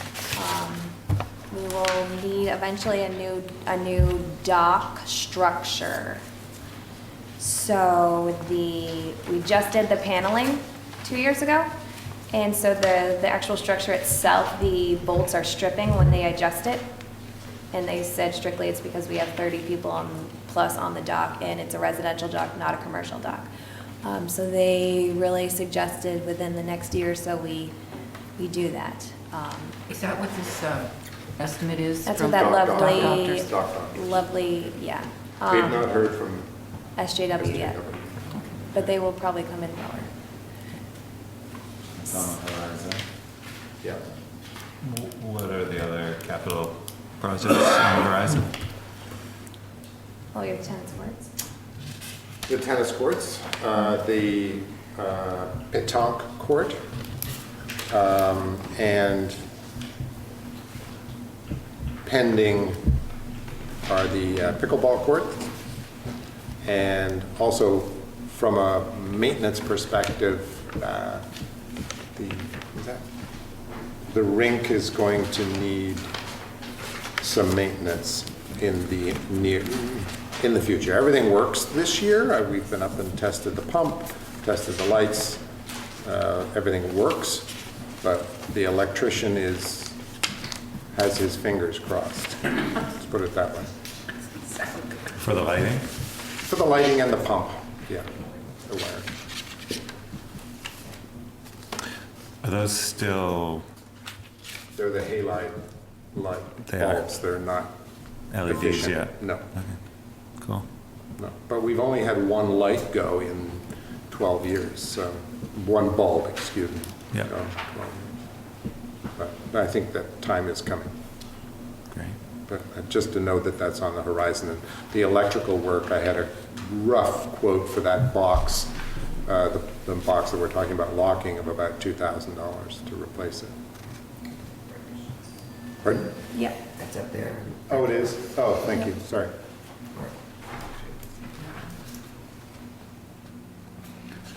Great. Well, thank you for the presentation. This is kind of the first go where we're receiving every committee's budget requests, and then we're going to put it all together and probably have you come back and see if we need to do anything from there based on trying to keep a level funded budget for the year. So, thank you.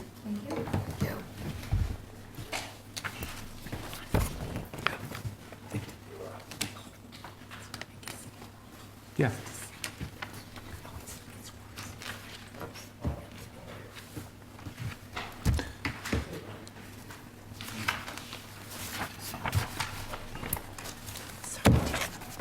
It's quite all right.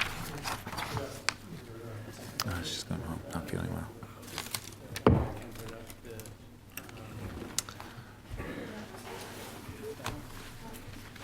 And thank you for helping us catch up. The Energy Committee is here.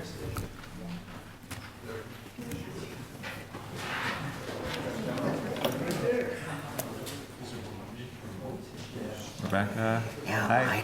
I don't think I got some of that paperwork in my. John, welcome.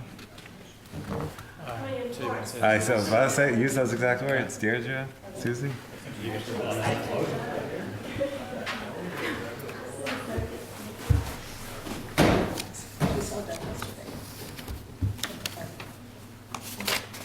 you expect that?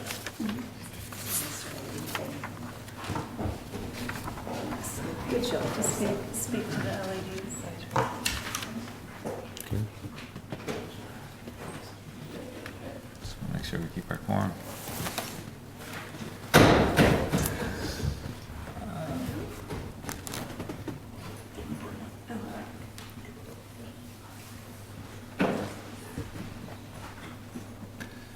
So, welcome. Yes, I think so. Yeah. I didn't know if you were. Louis is stepping out. So I wanted to first highlight the fact that the Energy Committee saves the town a lot of money with the work that we do. And I want to put that front and center when we're talking about our budget, to keep that in mind.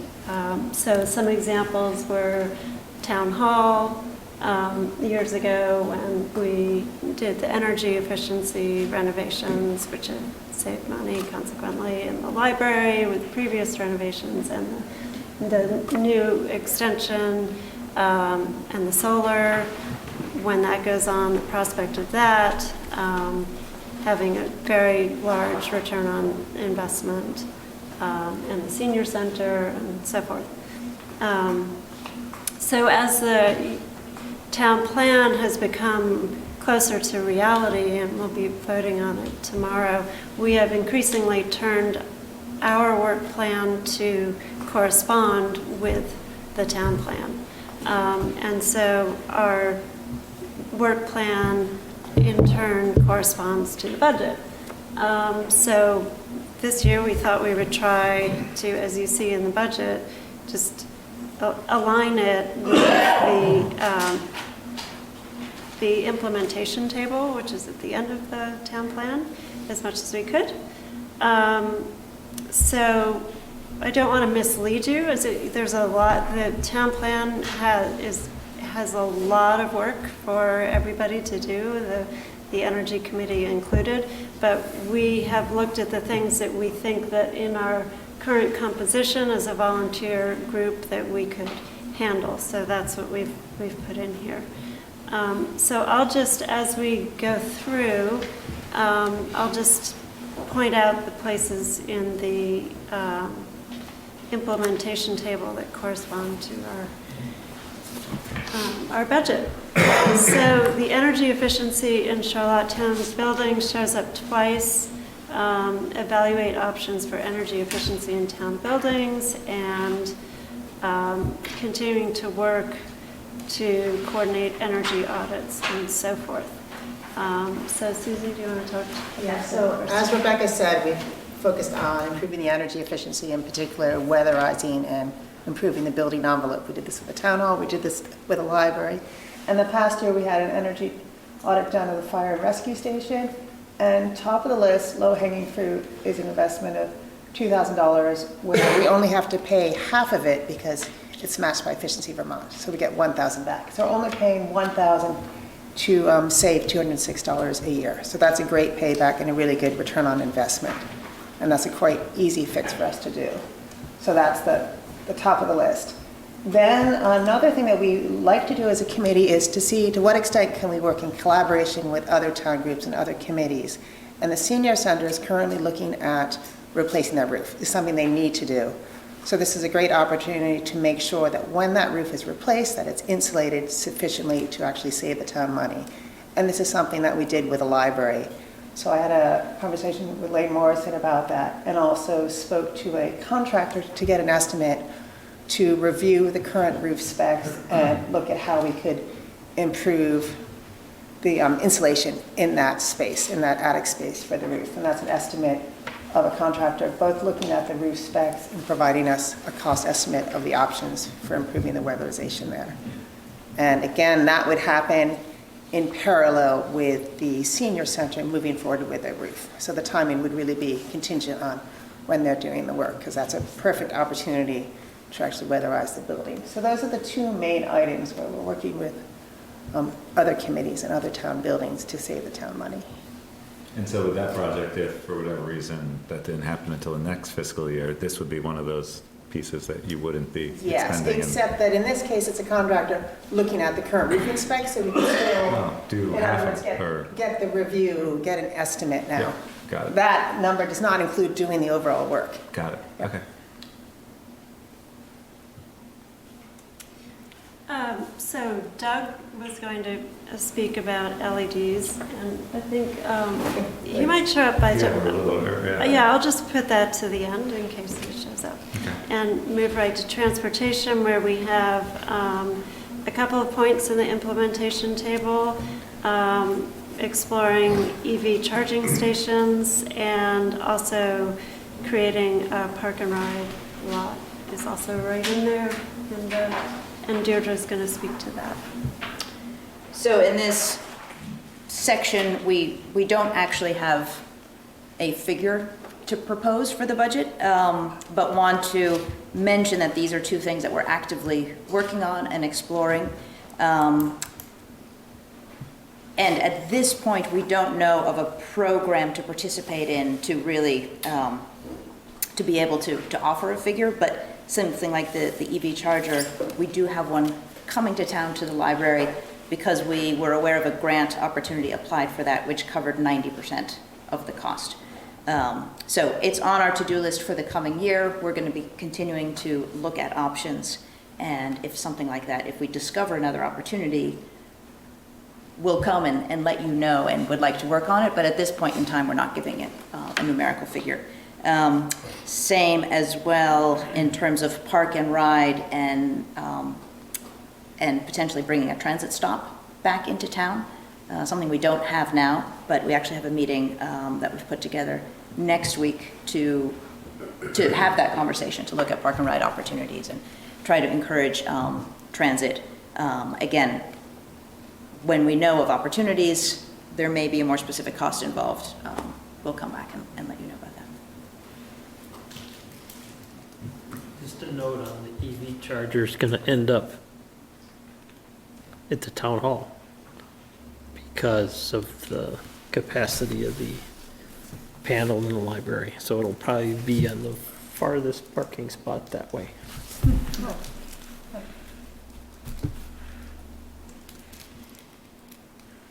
The state has very high goals for how many houses are going to be weatherized, and don't have enough resources to do it.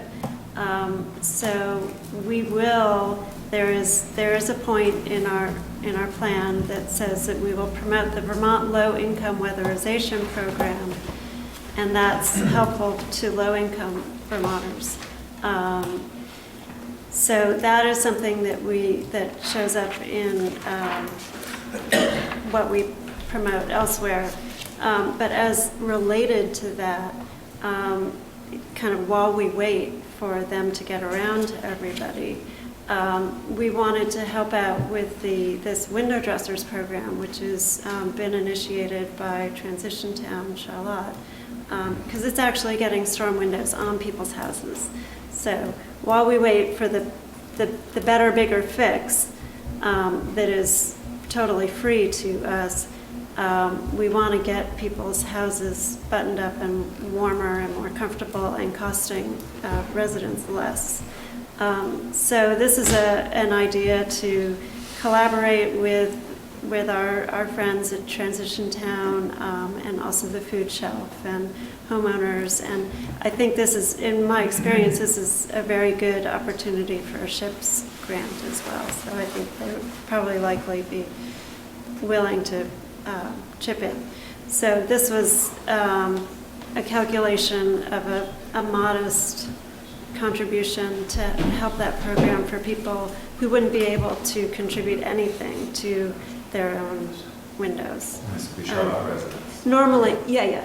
And normally it is. Normally people will pay, they're asked to pay about $30, $40 per window insert. But this would be a way to make that free for people. Renewable energy generation is, that's another big aspiration in our plan. So John's going to take it away for preferred site. Just very briefly, under Act 174, which has been driving the work for the updated town plan to be voted on tomorrow, there's a provision in there for towns to identify preferred sites for renewable energy generation. And those sites, once identified, offer financial advantages to developers who install solar or wind or whatever else it is. So we've got a preliminary, and basically it's giving the town an opportunity to direct renewable energy development to sites that make the most sense. And there's a lot of criteria that are used in order to identify those sites, and it's quite a rigorous process that has to be gone through. We've got a preliminary estimate to evaluate 7 of the 14 town-owned parcels in Charlotte to see whether they might meet the criteria of preferred sites, and that the town be asked to designate one or more of those sites as preferred. We don't have enough information to put a figure on it yet. We did get an estimate from one company. It's not clear if that's a reasonable estimate or not. So when we come back to talk with you about the virtues of our budget, we may have a number to put in on that. And that's something we would share with the Conservation Commission, because that's a use of land, and they were interested in partnering on that one as well. Yeah, just add, one of the things we're looking at preferred sites, I'm sorry. No, go ahead. Is looking at, what are the opportunities and the constraints, given the land resources that we have. I assume the flea market land is one of those. Yes.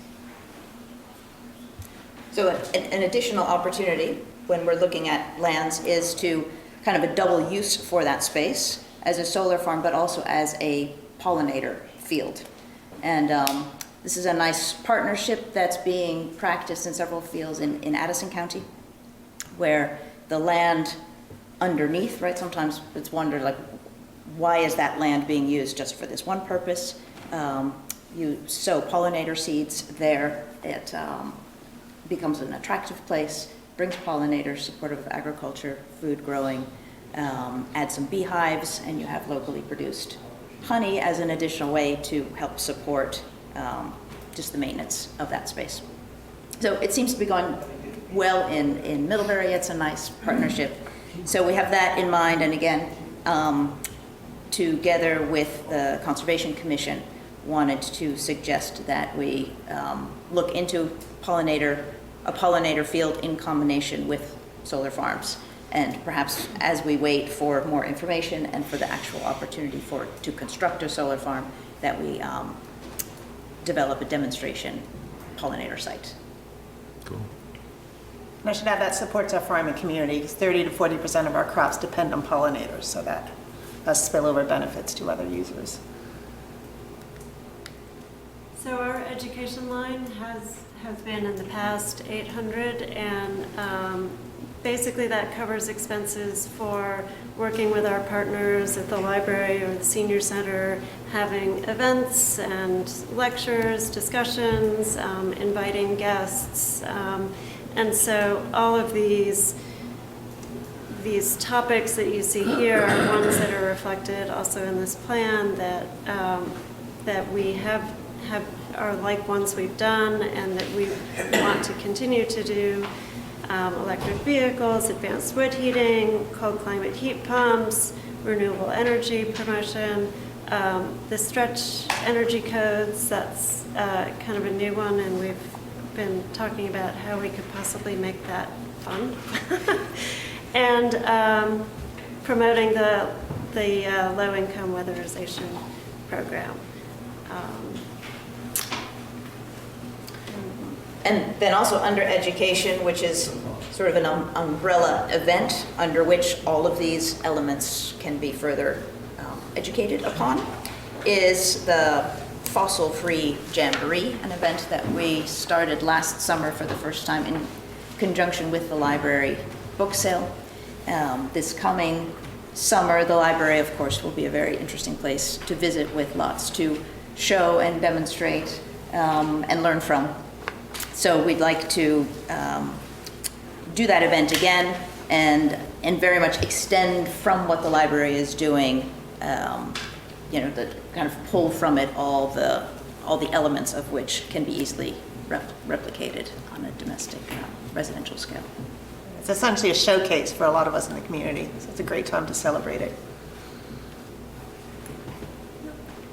Who wants to talk about copies? I can do that just briefly.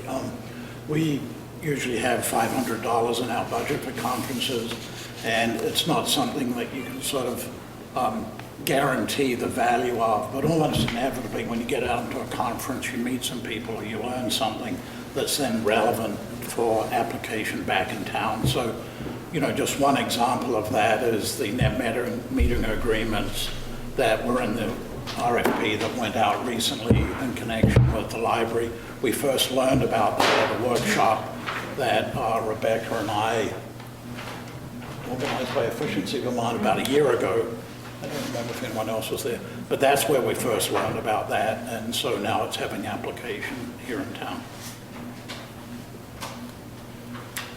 And then I just thought I would put in, and we don't need to talk about them necessarily, but the zero budget items are just to point out that we do much more than you actually see reflected in the budget. And that also corresponds to what the town is saying we need to do.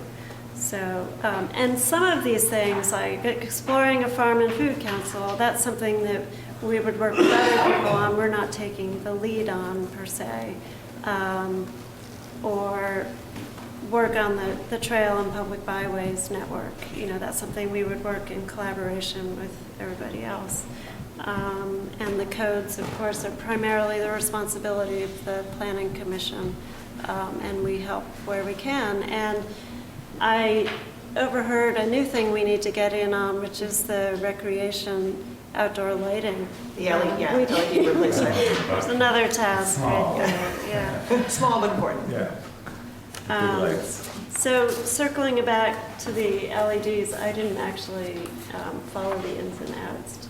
Did you? Because I was depending on Doug. We're lucky to have a lighting expert on our committee who's going to speak to that item. Oh, maybe Dean. Yeah, Dean.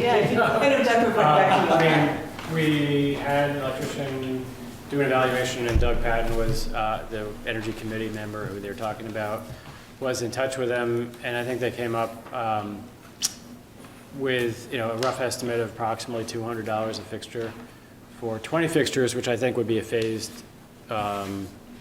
swap, a phased approach to changing to LED in the town hall, and include the outdoor lighting and the bollards. So that's my understanding of where that number comes from. One thing I've also been I've been working in the commercial side. One innovation is also a lot of these lights are either by switch, timer, or photocell. But you can even get an increased efficiency by spending a little more money up front on a motion sensor and delay system added into that, so that they don't have to be on all night if no one's using it that night. And we can save a lot that way. It also is a nice indicator of activity when the state police are driving by. It's a real input. It's not just, oh, the lights are on, see if something's happening. If the lights are on, there's motion. And so it can indicate activity also for safety purposes. I just wanted to mention a small budgeting technicality as far as the fire and rescue. If there's an expense of $2,000, even though we're getting a rebate of $1,000, then we show the expense of $2,000, then we show the revenue of $1,000. Yeah. Any questions? Other questions? No, this is great. Really thorough explanation. Appreciate it. So just one question. When you've put all of the requests together and you're looking at adjustments that need to be made, is that, are the various committees and commissions invited to participate in that process? I think we missed the mark in some places last year, especially with the Energy Committee, and then had another meeting to ameliorate that. I think this year we'll do a better job on that second round of inviting committees up whose budgets may be affected by changes. Okay, that would be great. Yep.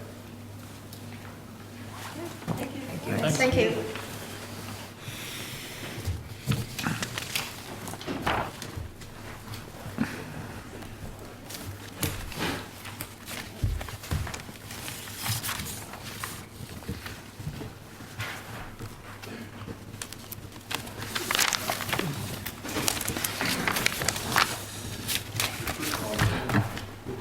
So we have some time carved out. I don't think we'll get through everything.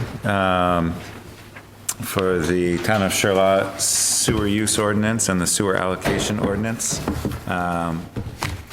We got back comments from general counsel. Is there a preference of how we go through these? Page by page, line by line.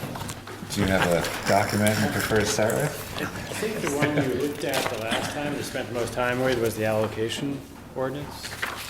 That was the one I believe you focused. I think we went through it, but without the advantage of the, Strike through. all the red stuff. Right.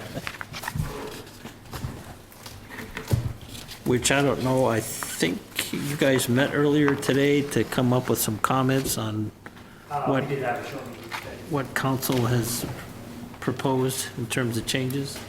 Or I'm sorry, Fritz, what was that? was it to review what the attorney said? Yes, we have reviewed the comments and modifications returned by the attorney. We found that they were complete. They make the document more solid in regards to both legal issues as well as clarification with regard to how one would read through the ordinances. And other than a couple of guidances with regard to comments that the attorney had provided in the sidebar of the document, we found that it represented the committee's efforts in regards to creating an ordinance and providing recommendations to the select board for adoption of such ordinance to enable public use of the municipal resource. So Dave, with the sewer allocation ordinance, were there any instances that popped up for you where their comments or edits changed?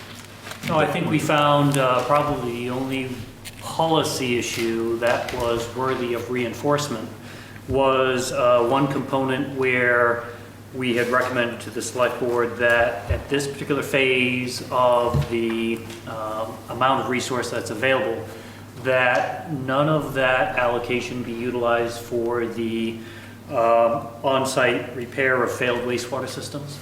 That currently, the way the state regulations are set up, that a private property owner has their own recourse for fixing their own problem, that at this point in time, that this particular ordinance was not intended to correct those particular types of problems, but create opportunities that aren't there today.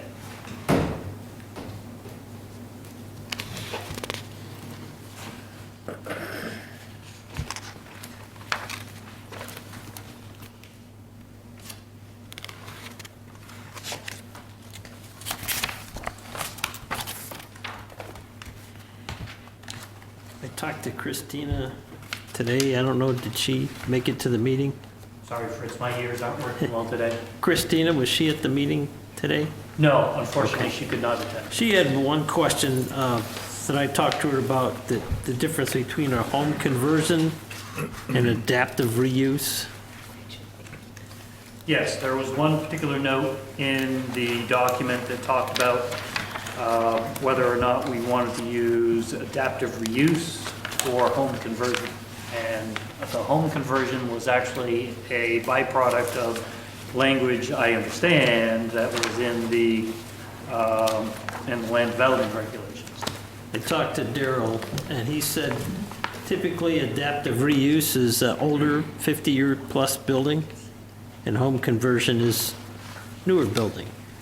Okay. That was his read on that with respect to our town regs, and how there would be a difference between the two, and I think for purposes of this, a slash would be the appropriate. Okay. So we had no hard or fast opinion on which direction to go with that particular recommendation. So we're sorry we don't have a better guidance for you, but nonetheless, we recognize that there are benefits either way. I think it should just be, instead of saying one or the other, we just refer to it as home conversion / adaptive reuse. Which section is this? I'm looking at page 4 where it talks about home conversion of the sewer allocation permit ordinance.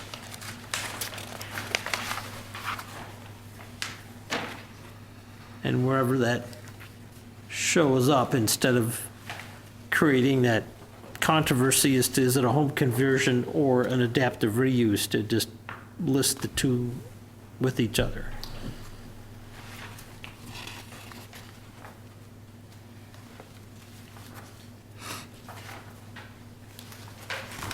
So with the time we have tonight, maybe we can transition over to the sewer use ordinance. We have about 10 minutes left, and I think what I'd like to do for the heavy lifting is plan at the next select board meeting an hour from 5 to 6.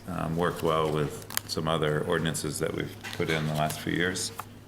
And then, we can look at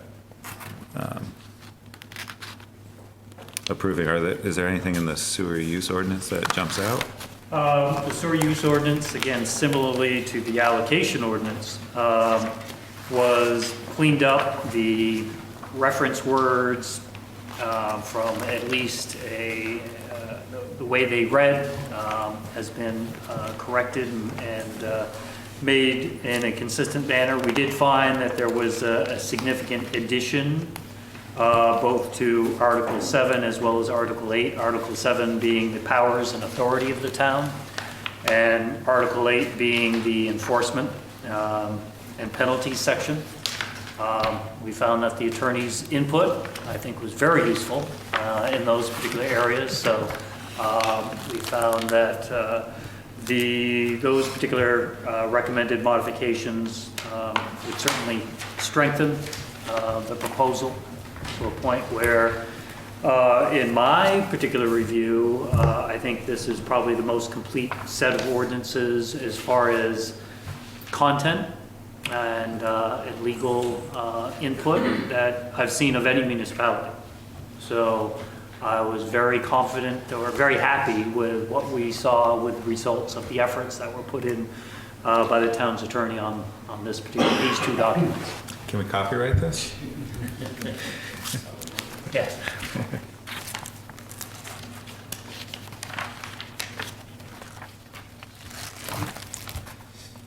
So there was one policy question under enforcement and penalties as to whether you would like to have the town administrator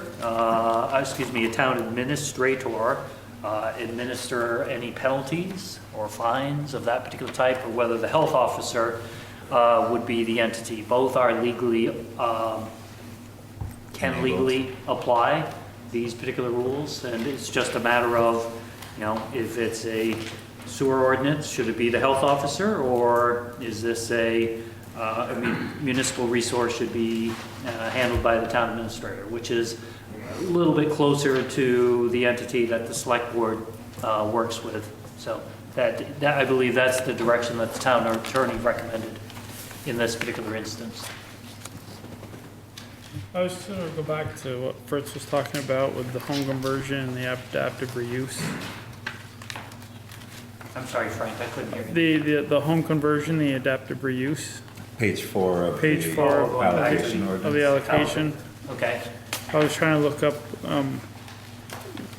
it's saying to prioritize over other applications, and if you put in adaptive reuse in our zoning bylaws, there's a slurry of adaptive reuse, anywhere from offices to a house to a community center to a retail store.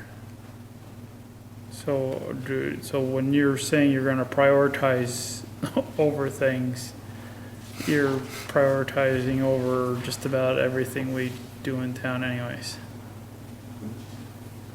I'm sorry, I apologize. Both my ears flared up today and I can't hear much.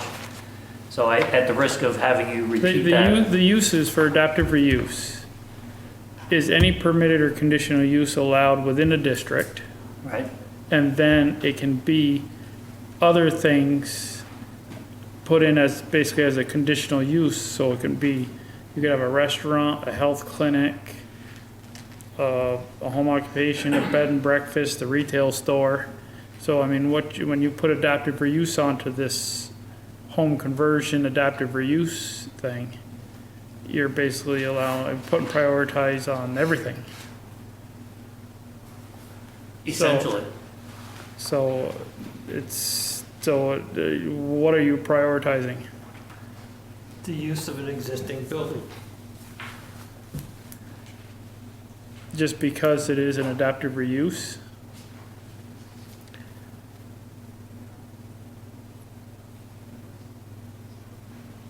Yeah, I mean, the goal, I think part of it was to use what's here to prioritizing using what is in the town as opposed to demolish and rebuild.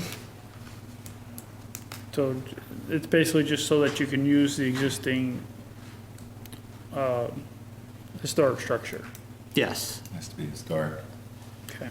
I'm just trying to figure out what you're doing here, because I see your conflict, yes. You're allowing everything, but if you're trying to just label it as if it's a historic structure and it's going to be adaptive reuse, so I get what you're saying. I just wanted to point out that you're basically allowing everything, and you're prioritizing everything if you add adaptive reuse to that. All the uses. In cases that qualify as adaptive reuse. Right. Should which is the- a subset of. Should the conditional use permit and everything be allowed for that? Some of the adaptive reuses need conditional use permits. So this is just one more thing that they would be allowed to use. Okay. Thank you.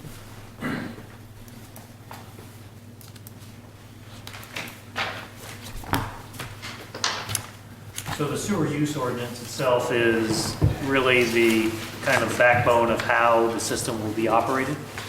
And again, we found that the comments from the town attorney are going to be very useful in regards to this being a tool for implementation of the program.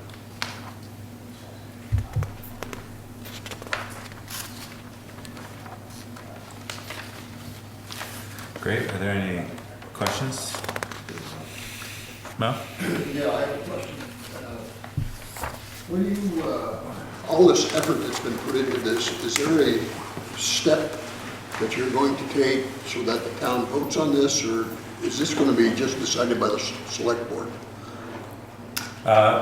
So the steps, we're in a process of taking steps. The wastewater advisory committee has been working over 2 years Yeah, a long time. on this. And those are all open meetings, open to the public for comment. They've produced a document that we've looked at, then sent to legal review. Now it's coming back here. The next step, I think we're gonna carve out an hour at the end of the month. We have a select board meeting, maybe the 25th, to have a work session to really codify and accept what legal has presented as responsible changes to make sure that this is a responsible document. But yes, ordinances are the process for adopting town ordinances, if I'm not mistaken, is something that the select board does. So your plans are not to bring this to a vote to the town meeting. to the people of Shaw.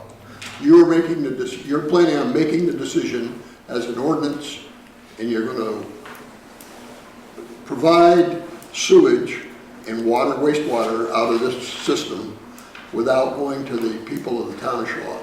So Is that correct? that is not necessarily correct. I know you're saying this meeting is open to the public, but as you can see by Front Porch Forum, there's a lot of people that don't even know what you're talking about, and they don't come to these meetings. I mean, if you look at the people in here right now, there's probably 3 or 4 of us that have an interest in this, and all the people that have been here tonight have no clue what you're doing.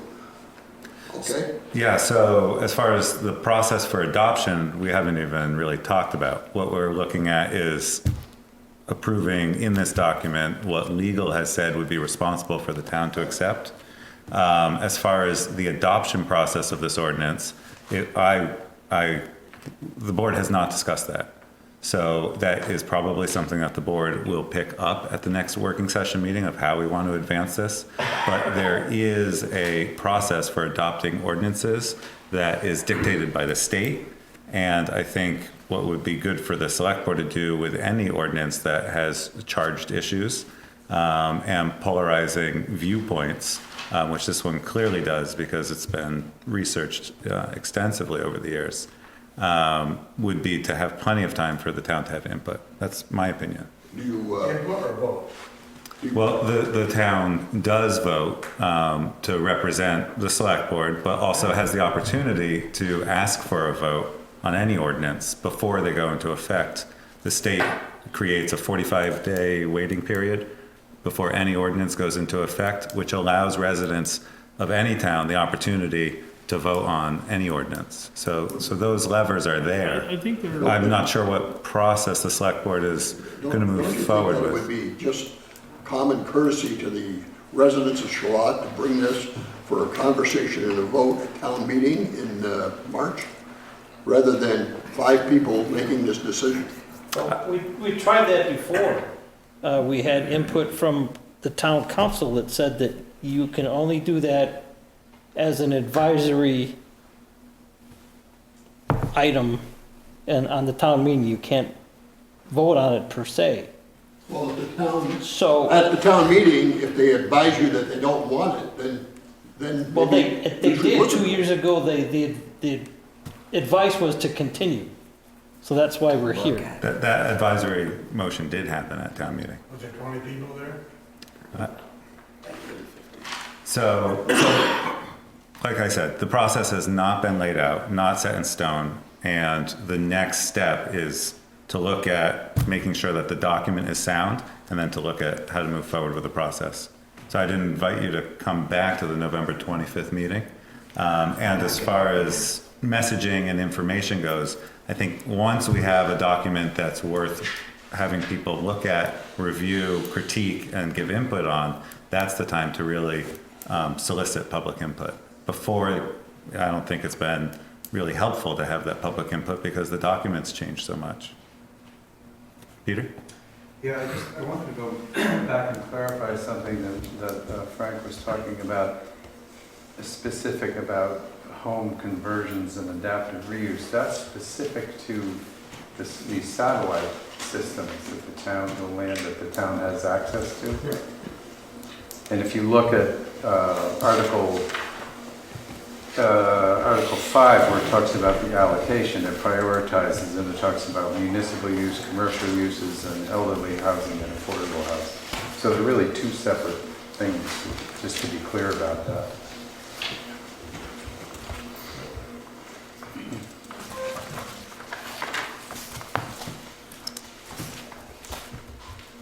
Other questions? I'm actually not going to be here November 25th. Okay. The next review, do we want to leave it with all of the red on it? Might be good to have a copy of both. Is that what you're thinking? That's what I'm thinking, what a clean copy would read might flow easier for those who. Meaning with edits accepted, is that what you mean? Yeah, Yes. just as a, Just- as a draft, as nothing official. I think since the committee said that It's generally good, okay. generally accepted the attorney's comments, we could go ahead and print a clean copy accepting those comments. Peter? Yeah, I was just going to say regarding input, I think these are the meetings where it's critical for folks that have strong opinions about allocation to come and learn about it. This is where all the dialogue happens, is after these meetings. So I would encourage everybody to tell your friends, regardless of your opinion about it, to come to these meetings and hear the details about what's in these allocations. The ordinances.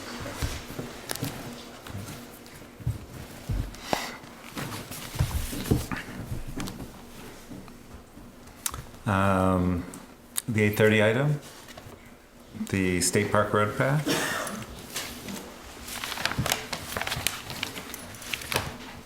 Yes, I'm sitting in for Lori. And And I'm here, excuse me, yeah, for input as well. Hi, Stephanie. Margaret? We were unsure who was going to show up tonight, so I'm pleased to see some other people, some of the volunteers have decided to come tonight.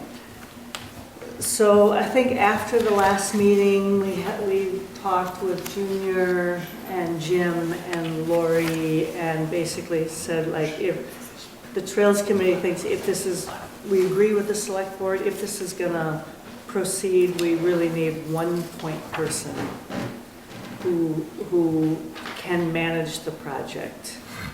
And we need the volunteers to commit. If they're gonna start, we actually have to see the project through. Both Jim and Junior said you can't leave the project partway done because of erosion, and mostly because of erosion and the damage that it could do to the surrounding areas. That if we only have one day of work, that it's not realistic and that's not going to work. But if the volunteer team is willing to commit to actually finishing the project and has a point person, then we're very behind it. So basically same as you folks. Robert? Dave Garbos asked me back in August if I wanted to help work on a trail for a day or so. So I offered the rock. And can you please slide the rock?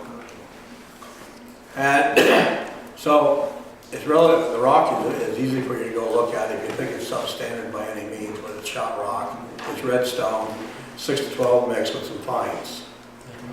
I asked various friends of mine if they wanted to help on it, to break it up into 3 to 5 phases. Off-road, on the edge of the road, and then the gully part.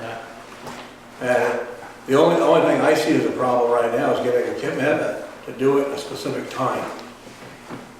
Because there was rock available from a job site in Shelburne this weekend, and I thought we were doing it on November 2nd. But it seems to get pushed back and back. But I think some of the rock went to the Russell family anyway, so, for their culvert washout. But there needs to be a commitment in this time frame of when to do it. And as we start to move towards end of November, the Jay Hutchins crowd are probably not as available because of snow, or the possibility of snow, or making a commitment. And Matt, you can probably recognize that. Same with some of the other people. There needs to be a commitment and a time frame there where we can do it. Got any other questions? And I don't want to be the point person. Dave? Yeah, can you put that list of the participants up there? You know, I have a bunch of things to say, but I don't want to waste everybody's time. I'm Dave Garbos, and I've been advocating for the completion of this trail for a long time. I'm not on the Trails Committee, and my personal interest is as a runner, trail runner. The real problem with this section of our trail system is it's unsafe for our citizens. There's no shoulder or sidewalk or anything. The vast majority of Charlotte residents have always agreed that a trail along the State Park Road connecting the trail system to the State Park was desirable. The citizens have tasked our community leaders to complete the trail. 12 years after the Mac Trail was completed, 2 years after a multi-million-dollar tunnel under Route 7 was created, there's still no trail. This isn't working. You guys aren't working well together. So a new dynamic has to take place. So I came up with this idea. I'm angry. I'm angry at the inability of the town to get a simple project done. So I asked a bunch of people who knew what to do, knew how to build trails.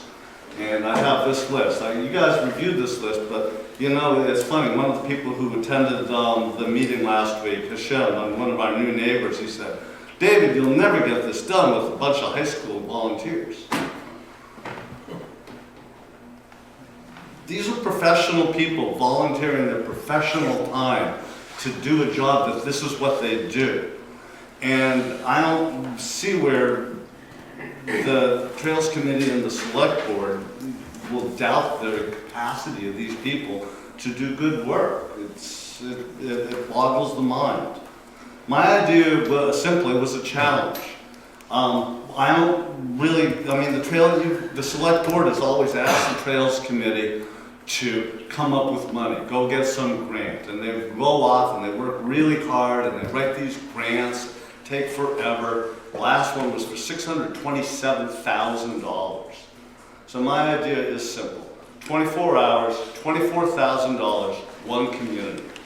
We can get this done. And if we can't get it done, no, it's not just going to be, could you have our other slides, please? What happens if we don't get it done? Next day. Is that what's going to happen, or the one on the bottom, or are we going to be embarrassed like that for the next 10 years? No. We'll have as much trail as we get done. Ward has agreed to be in charge of this, and he said that, and we all heard that, and nobody's ever heard Ward go back on his word before. So I trust him to get it done. He says that he wants it to be 3 crews. Junior wants to do the culvert, and there'll be one crew that will be leading and digging, excavating the trail. A second crew will be following them up, laying the landscape material, and putting down Robert's rubble. I know there's some questions about who's going to be in charge, and Ward has agreed to be in charge. I will function as the communications coordinator, because that seems to be a position that needs happening. And we've all agreed to do this on one day. I don't want to ask people for more than one day. These people are all busy and wealthy and stuff. They're not going to necessarily follow up. If we need to follow up and complete the trail after this, if there's stuff that needs to be done, well, we'll still have a whole bunch of money if you subtract the money that we've asked for, $30,000 the trail has asked for, from the $110,000 it was going to cost the town. We'll be much further along. So I advocate that you please release at least $30,000 or $24,000 for us to do some work on November 23rd.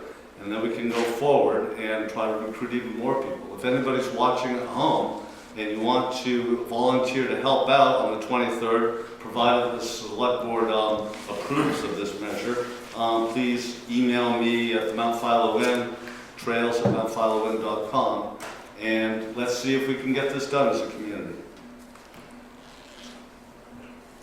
Did you talk to Ward yesterday? I talked to him this afternoon. Did he agree to it today? He said he's going to be at Deer Camp on the 23rd. Right, on the 23rd, correct.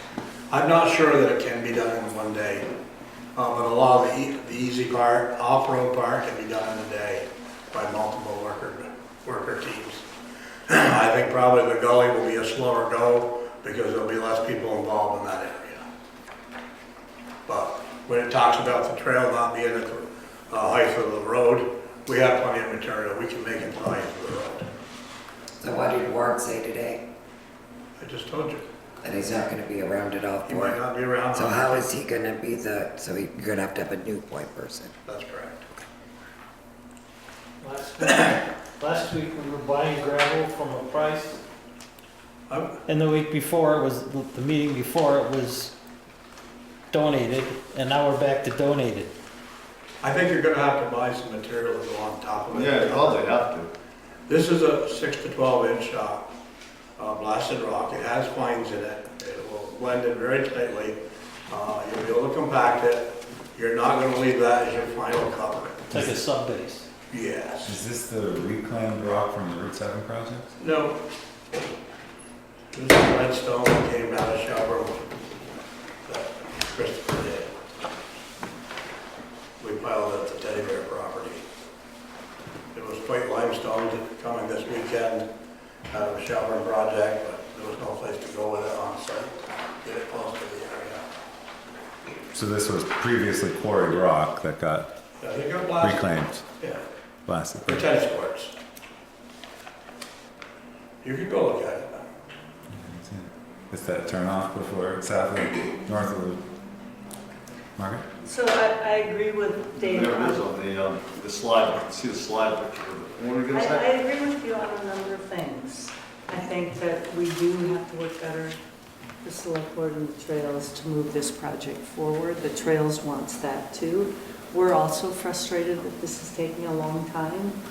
I would love to have, to rope in the volunteers in some way. You know, we have 2 openings on the Trails Committee. We They don't want that. I know they don't want that, but that's what we have to do. We have to deal with all the rules of the select board, and we have to deal with the rules of the town, and, you know, those are the parameters that we've been having. They don't want to be on a committee. So in some way, to figure out a way to, you know, utilize people who want to help work on it. You know, when Josh Ryan did the co-housing, it took 2 weeks, and he had a team, and he knew exactly what he was doing, and has done this. So we just, like, it is dangerous. I think it has to be a high priority. That, you know, my conclusion, if this wasn't going to happen, was that will you please let us put the bids out to get this done first thing in the spring? Like, will you release money so that we can put the bids out and have a plan to finish this in May? That, you know, if it doesn't happen in November, that's what the Trails Committee would like to have happen. Because But then we're back to a situation where you're gonna ask them for money, and they're we gonna are say gonna no. ask, no, we are gonna ask for money. And they're gonna say no, and then you're gonna be doing it again next year. No, They'll because- say, why don't you apply for a grant? So we are sort of at a tipping point in the Trails Committee where people are losing interest because it is taking too long, and because we're not getting the V-Trans grant, and it's something, it's so clearly something that the town wants, and we feel like we do need more working relation with the select board. So, I mean, if that happens, then, you know, like, right now, the Trails Committee is unchaired. So we need more help. There's no doubt about it. I completely agree with you with that. I've seen various Trails Committee and various select boards have this exact discussion about this exact trail. Here we are. For me, in part, Margaret, is, so we're trails about 20 years. I've been paying attention for about the 20 years. The first 10 years, we had smaller trails. We had different design. From what I understand, we really were gonna go north so that we could get to Shelburne Farms through the park. Wasn't a Rockefeller and part of the original discussion when it came to the start of trails. But so that was the first 10 years, trails looked one way. Then the last 10 years, they've looked differently. They've been wider, been more expensive. And I think we need to regroup and say, you know, how much money are we worth? I don't know. I feel for you because I can understand why you want State Park Road. I get it. I will support that. What I probably won't support, to be very honest up front right now, is going from co-housing to the town village and whatnot. I'd like to have a better town discussion with that amount of money. Is that really the best way? But I love the idea of co-housing in all the neighborhoods, getting an opportunity to run, and people I know park up there, they park at the... I mean, this is in the town plan, so, I mean, you know, we're just... I get it, but we don't have to pay for it per se. We've got other generations that are up and coming, so it's a fine, I think there needs to be more discussion now that we've had 2 different 10-year plans and 2 different 10-year groups. For me, in the 10 years, in the 5 years I've been on the board looking at the monetary side of this, we've spent over $100,000 building out new trails. That's an accomplishment I think is getting glossed over in the No, frustration. I agree. I really feel like there has been forward momentum. I really do. The requests have come in from the Trails Committee to put $5,000 into a reserve fund, and 2 years ago, the Select Board advanced an article on behalf of the Trails Committee to get $40,000 that the town overwhelmingly approved. Right. I think that's also being glossed over as And far that's as still there. the commitment. So that's there. I think the important piece of tying together the dots that have been laid out in the comments here, of drawing conclusions from some pieces of information, is that the trails have been on a schedule of increasing and being built out on a plan of connectivity. And I think they're between, you know, a sticker shock that happened for everyone in town of almost $750,000 trail for a half a mile, to now what I'm seeing is a influx of creative ideas about how to get this to happen. And it's frustrating, and at the same time, I think we're muddling towards building out the trails. I agree. So I do. I think it's good. I know the Trails Committee has been strong advocates of building quality trails that meet institutional standards. These are not homeowner paths through the woods. These are things that people have to rely on and the town is responsible for from a safety standpoint. But we don't have to build VTrans standard highways through fields and woods. So finding that balance is part of what we're navigating in the time frame of each section of the trail. So, you know, it's not easy, but I think there is forward progress. And, you know, this specific process that really precipitated unexpectedly to us at a budget request meeting was for a construction project of an unprecedented nature. We've never done a crowdsourced 24-hour blitz construction project in town that I know of. So it's a novelty, and I applaud the creativity trying to figure out how to do it and when to schedule it. I think we're running into a roadblock with weather, timing, and organization. We had a really good day on Saturday when it was originally scheduled, and I was really sorry to see that day slip by. I hope that the 23rd is another good day, but certainly that will be the last opportunity for these volunteers to give their time, money, and equipment, time, effort, and equipment. I'd like the town to pay for their gasoline and some food to feed them as they're there. But I think these volunteers would save the town a lot of money. And so and advance the project. I brought up the idea. I don't know how it was received, and would like to hear how it was received. Allow us to have some money to buy some landscape material, buy fuel for the people who are using their equipment, and get them some food on Saturday the 23rd. So my idea was to present with the volunteers the opportunity to trailblaze without digging anything into the ground and excavating. You're gonna ask these people to trailblaze? Joe Carrera? Peter Trono's gonna trailblaze? He's gonna bring his mower? So this fall, the idea would be to have a small monetary impact with leveraging the volunteer effort of whoever wanted to volunteer, cut the trail, brush hog the trail, cut trees, stump trees, and then have the winter to. We're gonna load it, we're gonna put fabric down, put stone down, put a cover. Just gonna do it. I just don't see Somebody's gonna that. drive the roller, and I know the 5 or 6 people that are gonna be the flaggers. 1, 2, 3, 4, 5, 6. We'll do the flagging. I'm not gonna be here. It isn't that big of a deal, Matt. There's gonna be an excavator starting at Mount Fowler Road. There's gonna be one start down where it goes into the woods. One company's gonna do in the first part of the woods, the second company do the second part. Junior will have the culverts. I'm sure he buys them priced right. It's not that big. You know, you go back up on all these tangents. It's just one little stretch. It won't happen in a day. I guarantee, I don't think we can do the gully today. Other than that, the rest of it. Maybe a week.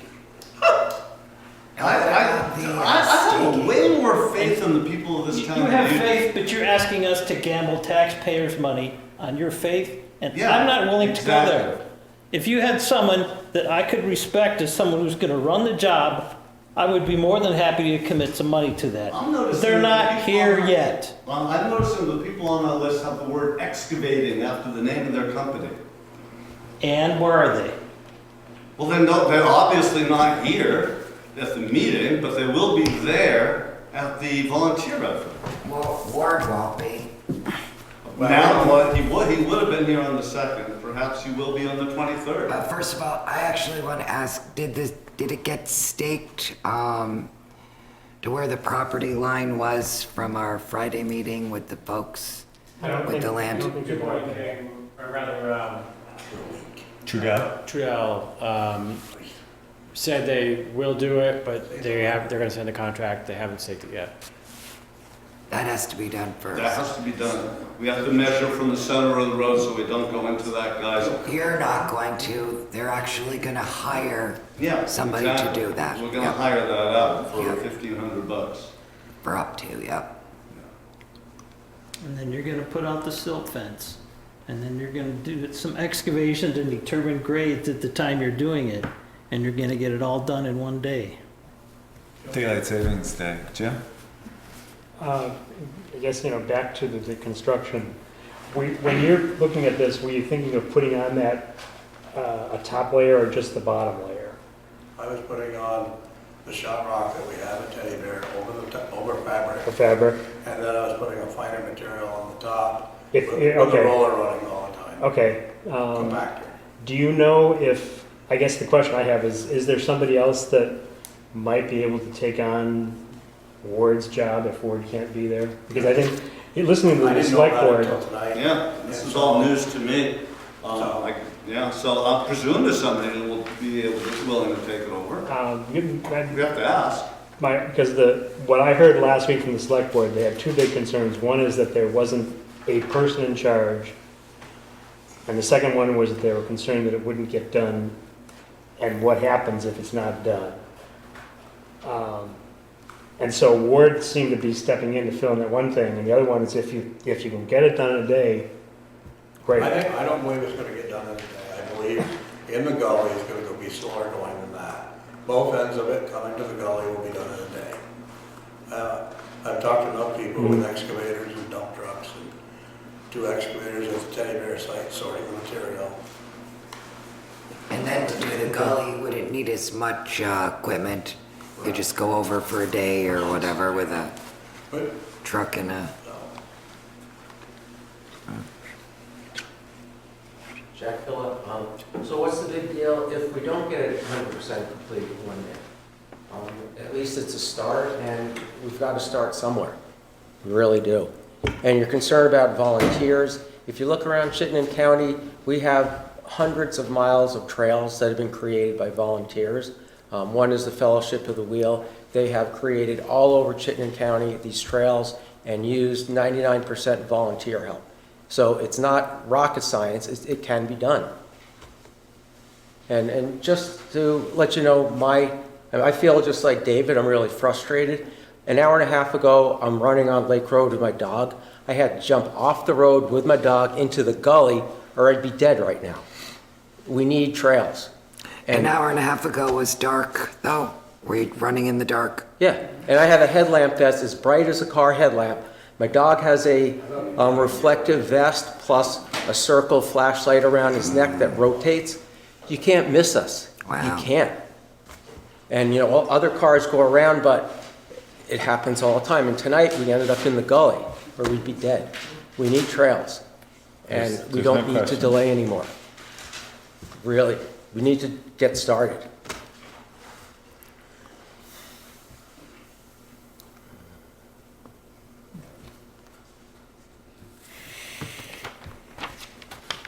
So we still don't know who's gonna run this show.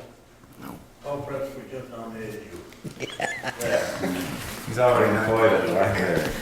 Where? At the library. He's gonna be there those days. So, I don't know, Really tonight, needs to be a yay or a nay, because you can't keep putting it off, because then we can't. Well, there's no more meeting before the 23rd. Okay, so it's a yay or nay tonight. I'm in favor of authorizing the trail to get blazed with no ground getting broken and give the winter to plan the project. That's what I think is a responsible judgment being in this position. It's already been bushed off. There are trees to cut, there are trees to stump, there's a trail to blaze. And I think that would be a good use of the volunteer effort in this short order without opening any exposure or liability to the town. That really hasn't been thought out well enough. Don't we have a liability because we created a trail that brings people out into a dangerous situation? Isn't that really more important to actually keep our citizens safe? So we went through the town purchasing policy and put out to bid the last section of trail was approximately a $90,000 trail. The company that was awarded the bid is known as the best trail building company in the state, maybe the Northeast. And the following year, there was a $9,000 washout to their trail system. That's my point about construction standards, accountability, and the liability to the town. It's not just a safety issue. It's really thinking about having responsibly built municipal projects. And I just don't see that homework being done at this point. And so I'm happy to move it forward at a level of risk that seems responsible, which is let's get that trail blazed. Let's have it walkable all winter. Let's have it skiable all winter. Let's have it usable in the spring and have that time for the Trails Committee and the Select Board to plan a construction project responsibly. The land isn't level in the areas where the trail goes. So even if one mowed it, if we could get, Greg Rinaldo from Teachers Tree Service to mow the lawn, mow that grass, it still wouldn't be level and usable for trails. It would just be mowed. Nobody would use it to walk. It'd be that much less work to do for the construction phase. The grass would rise again in the spring if we mowed it now. I mean, that's what I can feel comfortable authorizing for the volunteer effort this coming November 23rd. All right. Anybody else?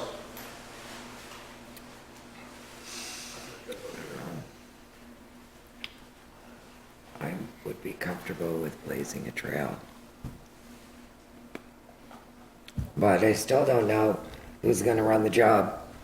So that's where, That's not an issue. yeah, it is. There's 3 teams that we need, and Junior's gonna run one of them.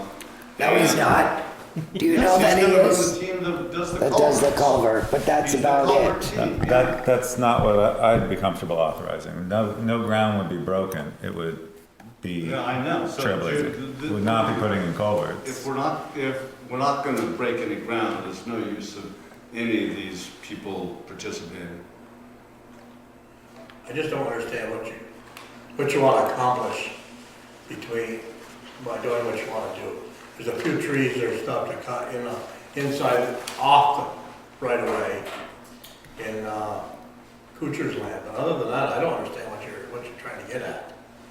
The right of way where you're going to put the trail, the 5 foot, the 4 foot, has already been bushed off.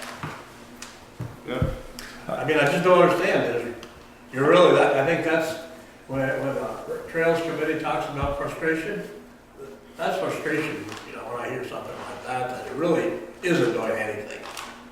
When I talked to Ward last Sunday, he said something to the effect that, like what Matt's saying, that could be done in November, but then you'd all have to go back in the spring and do the second phase. And I said, well, what about being busy and volunteering? He said it would just be for a day, so there could be volunteers in the spring. I believe that could be true. I'm not arguing that. Okay. But I don't see a date in the spring where you guys are leaning towards doing it. I mean, I think I've been really clear about what I need to feel comfortable about the project. Be clear about what you just said. Really doesn't do anything for May 25th and the 1st or April 25th. Is there someone in charge of the project? Are there specs to the construction? Can they get it all done? Can you get it done? I mean, that's not what is being presented to the board right now. I understand that. So it leaves, what I can choice does it understand leave the board? Nobody in charge, I can understand no specs. What I can't understand is why you're wasting your time talking about cutting a trail. No, I'm saying of the pieces of the project that were presented as a request to the board, that's what I would feel comfortable with sanctioning. That's not my idea. Okay. I'm saying that's as much as I would feel comfortable with personally. The Trails Committee can make that trail a little bit more usable, because Greg Ronaldo is gonna cut the trees, and Junior, you're gonna put the culverts in. So, right? I don't know. Is that gonna happen? I'm just saying, I couldn't do the I can put the culverts in if the select board. They won't let you do that. No, I mean, that's up to them too. I mean, that was Lori's message, like, can we get Junior to put the culverts in? Can we get Greg Ronaldo to cut the trees? And then the Trails Committee will work on that path and just make it as usable as we can, so that people are off the road until we can get the trail done in the spring. So, Junior, you're saying that you can put the culverts in, the select board needs to pay for the culvert, and Select board would pay for the culverts, or the Trails Committee would pay for the culverts, whoever, yeah. Erosion stone, some erosion stone. And then we would need some erosion stone. I know Fritz said that he probably had some big stone that we could use. But we would have to there would have to be some stone purchased. It's like 6 to 12 erosion stone and stuff like that to go. There's in a couple of spots. see, that makes sense to me, because you're not gonna blow a trail over something where there's no culverts in place. That's one of the first steps to do, is put the culverts in, so you can then go over it. I guess, for me, the question is, what's the benefit of bringing the machinery in to spot place culverts in the fall on basically what's dead grass after we just had heavy rains? For what benefit over doing it as a open-close project? It allows you to walk over it in the meantime. The places where the culverts go are not walkable, so if you blaze the trail, you're not gonna get anywhere. If you put in the culverts and blaze the trail, for the most part, you could at least walk it without having to crawl through where we wanna put the culverts. Might be a good compromise. Do we have costs? Is it 8 to 10,000, is that for the culverts? The culvert's not gonna be that much, I don't know. Robert's thinking he might be able to get some erosion stone for us. I mean, I don't know if that would be okay or not, but. 6 to 12 blasted rock, white. It's not reclaimed from Route 7, because there were issues with toxins in that rubble. What toxins is in that rubble? It was. I have 11 Okay. soils there. Okay. It was refused from a couple of sites that were on conserved land because of that issue, and that's the only reason I have a place mark about concerns with reclaimed Route 7 concrete from 60 years of traffic leaching. So we'd be buying some culvert and It looks some like 3 culverts, erosion and culvert stone. extension was $1,000. Does that still sound right? Jim? What was the number? It was 3 culverts and a culvert extension was $1,000 estimate on this, what was presented? for the pipe, for the culvert material, and then some rock. Where was the culvert extension, the one further to the west or down sort of at the bottom of the hill? The 3 to the east need to be all extended. Yeah, and they're talking about possibly the further west one, that's sort of up near the top of the hill, possibly using a boardwalk on that and not having the extension Just over the dip. and down the dip. And then there's the 2 down the gully, and then there's one west of Vineyard View. West of Vineyard View. Yeah. Because then, yeah, the drainage ditch comes down, towards Vineyard View, and we're close to the road, and then when we have the easement, we cross over that so we can get behind the utility pole and the support. Yeah, I didn't And so know we need, about that. I didn't know about that one, it shows up on the plan, but it's a smaller one. Okay. But if you're doing that one and then the two, that would be 3 total, you know, one on either side going down towards the brook. 3 there, and then 3 other extensions. And then, but you might be able to only use 2 extensions there if you use a boardwalk on the top one, the one furthest to the west. But there's still 2 culverts Down out below. in the field. No, Yeah. way out in the field, at the Yeah. 4 Meadows or whatever. There's 2 culverts there. Yeah, And then there's one just as you go west of that, right at the brow of the hill where the entrance is into the field. There's right. one there. And yeah, that's the one I'm saying would be a boardwalk instead of extending and filling, because that one needs a retaining wall so that we don't go into the wetlands. Okay. And if we put a boardwalk there, then we wouldn't have to do the extension and we wouldn't have to worry about the retaining wall. And John said that he probably could do a boardwalk over that one. Okay. And that would then make that a lot easier. So that you're still at 3 culverts and 2 extensions then. Mhm. Yeah. Because the number was off by 1, but if we do the boardwalk, then we're all right. Sorry about that. No, I hear you. That's technical expertise. So the boardwalk is not up there. John, yeah. Oh, okay. Yeah. And that was just discussed recently as we were out in the field looking at that. As I was, after our meeting, when I was walking to go over what I looked at after I checked it, Laura and I were talking about that, and she said, yeah, we might be able to do a boardwalk here. So that's kind of a newer, again, cost savings to try to get rid of the retaining wall and the fill and everything right there. And was it a good walk down that part of it? Yeah. Yeah, good information. There's enough room. It's tight, but there's enough room all the way up to the road. Oh, okay, good. I never got a chance to drive south this week. So where does the boardwalk go again? At the far west end of what used to be the 4 Meadows farm, as it goes into the forest, there is a culvert draining south to north. And there's a big ditch area right in there. And that, because we're at wetland right there, we couldn't go into the wetlands, so there's a retaining wall and the extension. And a retaining, and fill to make it work. Retaining wall as in? To like 4 or 5 feet, not very much, not very long, but it has to be about 4 or 5 feet high in order to make enough room for the trail, because that ditch goes Made out of- really close to the road. Made out of what would the retaining wall be? We didn't get into that detail in the Okay. plan. That was gonna be what, if we got the grant, we were gonna get into the details.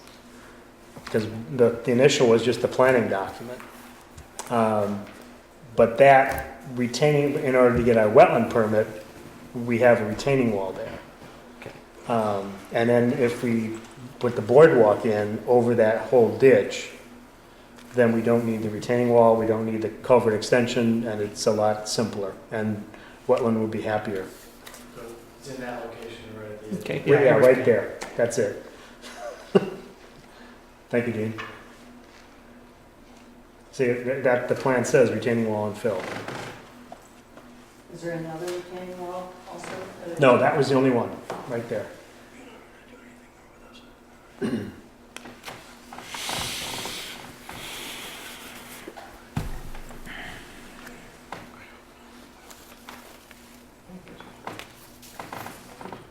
Also, we still wouldn't get a walkable trail.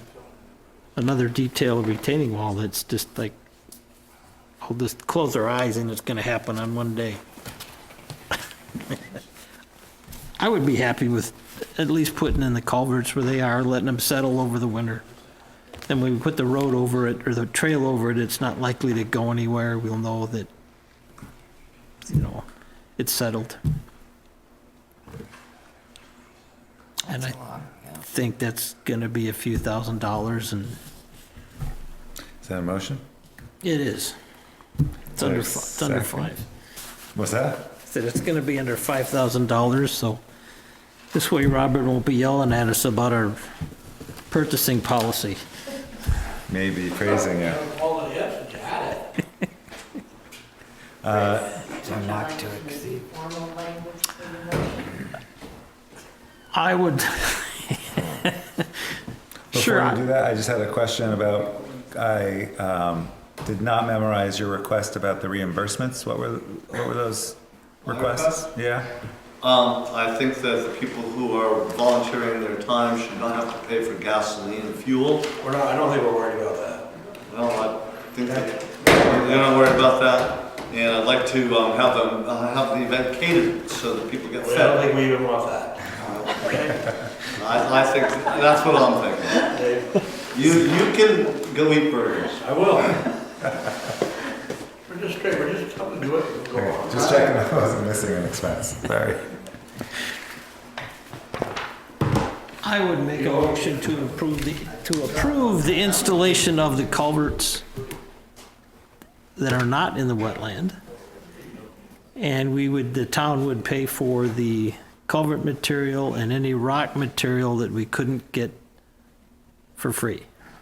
The town or the Trails Committee? Same. The Trails budget? Okay, Yeah. very good. All right, so you're saying to approve the installation of how many culverts? 3 culverts, 2 extensions? 2 extensions. All right. Yes. And that the town will pay for the culverts and any rock material that can't be donated for free? Yes. Not to exceed $2,000 or something, or gonna put a dollar amount on it?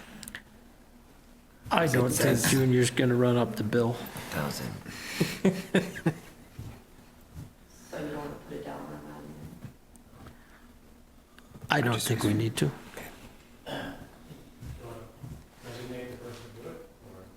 To be installed by Road Commissioner, Richard. The road commissioner. With the help the of road volunteers. commissioner, with the help of all the volunteers. Oh, okay, so to be installed by the road commissioner with the help of volunteers? Who's the donator? What's that? It's not the road commissioner, it's Lewis Excavation. Oh, yeah, the Lewis Excavation. Exactly. Okay, by Lewis Excavation. Yep, he can, Did you He want can- anything he can- in there about the volunteers? he can decide on the volunteers. Yeah, I'm not approving volunteers. Right. If whoever shows up and, If there are volunteers, they'll need to sign the hold harmless agreement. Okay, you want that in there? sure. This is a collaborative motion. It's an experiment. It A is good one. exactly an experiment. Trees to be removed by teachers, or teachers' tree trimmers? You want that in there? Don, Trees to be few, by- It's not my motion. I'm just talking about the culverts. I mean, the tree removal is 100% volunteer, so he can show up and go to town whenever he Doesn't cost wants. anything. Second. Probably should be someone else other than the chair. I rescind my second. I'll second it. That's fine. Is there any more discussion? All those in favor indicate by saying aye. Aye. Opposed? Okay, we're going it one step at a time. Now can we do the off-road stuff too, Tim? Yeah. How about Another motion? putting some landscape material on site so that just in case we can connect these culverts with trail? Public comment will be at 7 o'clock on November 25th. Thank It should you. be 2 days after. After that moment. The trees, now the tree part, So far, nothing's happened. That's volunteers. Volunteer, I think We're the not- Trails Committee. If he's not getting paid for it, they don't need our approval. He can go ahead and, they are in the right of way, so they would need our approval. I already got it from the Tree warden. Got it from the tree warden? I had a public hearing. Okay, Greg wants to cut and grind, have at it. so you got authorization from a tree warden. I Awesome. guess if the trail is not getting constructed, I'm wondering about the value of staking it by Trudell at this point, or wait until the spring for that. I think the value is there for legal Visual, exposure. okay. Personally, with the concerns that were raised by the adjoining landowners. Well, those stakes will be there in the spring? Just Sunday, hopefully? Should be. I've noticed Boy, that I don't know if coyotes, I'd want to see a whole line of freaking stakes all winter long Oh, for God's sake. along there. Stuff you don't drive by. I've noticed that coyotes I have a went in- tendency to eat that I'm colored sorry. river anyways. I don't. What does? Coyotes, Really? No? chew it right off. I had a whole row of orange stuff on my Yeah, property line there between myself and Dylan. Yeah. Flagged it, and then one afternoon I went with binoculars, and it's a coyote chewing the ribbon off. It goes to the next state, chews it off. Maybe he's bored, I don't know. Peanut butter on whose ever hands put it on. Yeah. Next agenda item, minutes of October 28th. I printed out copies.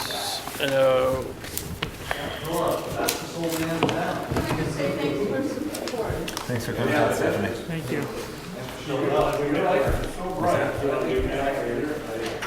Minutes? Yeah, I think that's next, right? Oh, just because it's so late? Yeah, if we want to pass on these till next meeting. I don't care. Anything I won't be here pressing? next time, so Yeah, we're not going to be here on the 25th. be you, Louise, and Frank. Well, yeah, but we were all here. Be you, Frank, and Yeah, but Louise. we were all here. Well, anything, Three. do we have a draft agenda? Let's just get them done. It Do we only have a takes a draft minute. agenda? Yeah, it's on That's 25th? I looked at some of them already. I did have a question on something.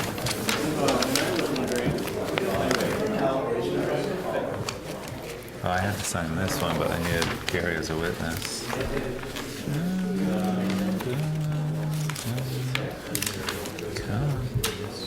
It was with that one? So we're doing the minutes? We're doing the minutes. I'm looking at it.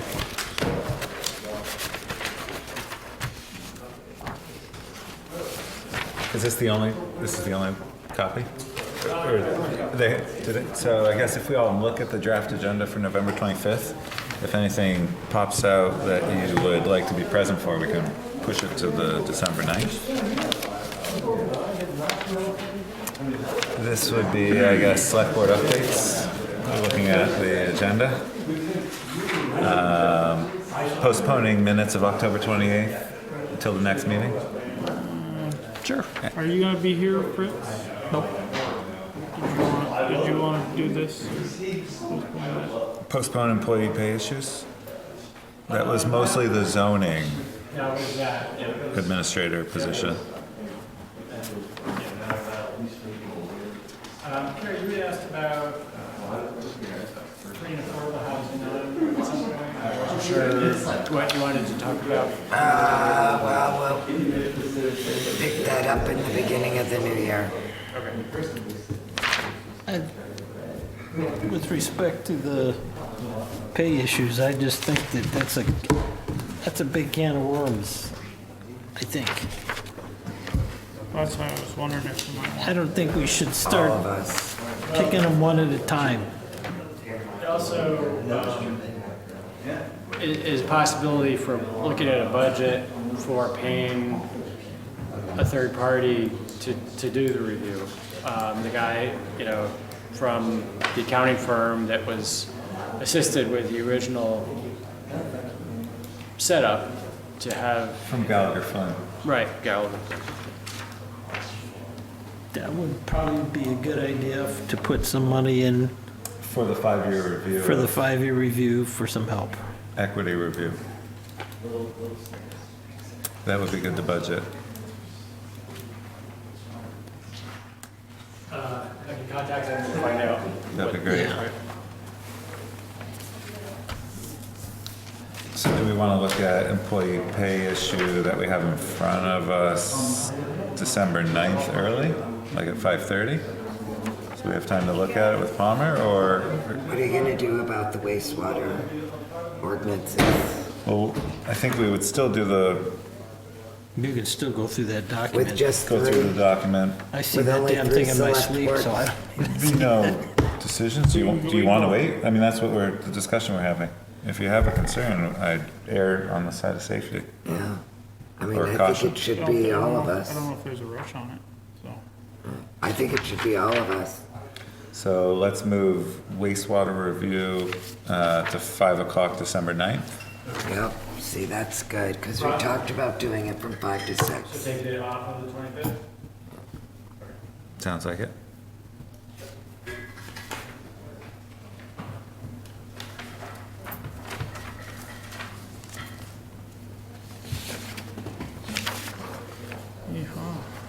See, we'll just shorten this right up for you guys next time.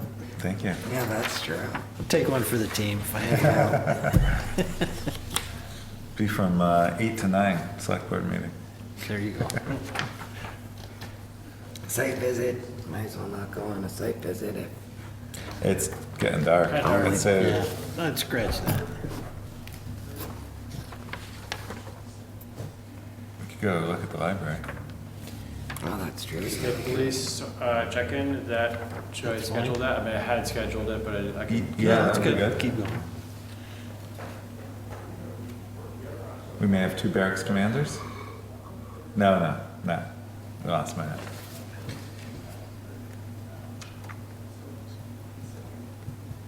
So we can move budget review, I think, before 7 now, if I did my math right. We may be able to get that 45-minute slot before public comment. So are you, employee pay issues, is that not on that? That was just the budget thing for the guy. I don't think Right. we want to do one. I think we should do them all. If we're going to do one, we should do them all. Wow. So cross Do the that out. five- I think what's different about that one is the job description change. Yeah. Yeah, but we And made- then we're we going to made get 5 more adjustments. job description changes in the next month after that. Wouldn't hurt to reevaluate, I guess. All of them. I think just doing one and not doing everybody's just going to start bickering. How come they got one and I didn't get one? And what's the solar net metering agreements, possible selection of The proposal? RFP that has gone out has a proposed deadline, actually, bids to be opened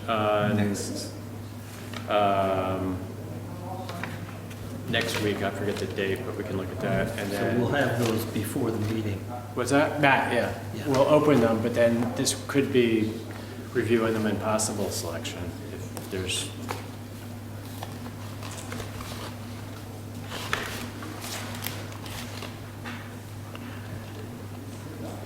I would think you'd want the board for that, too. And then approving a contract at the next meeting. November 18th at 4 PM. Yep, great.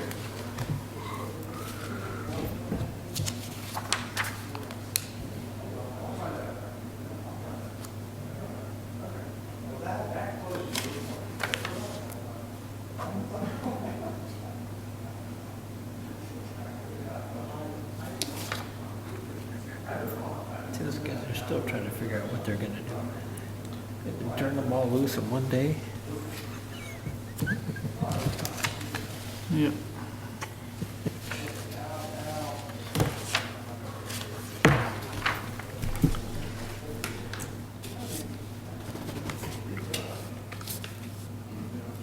I mean, I'm fine with leaving the net metering on the schedule because we're able to see the quotes beforehand, and if there's Yeah, I comment, guess- a comment I feel like making, I'll make it in paper and Oh, okay, yeah, true. leave it with Dean.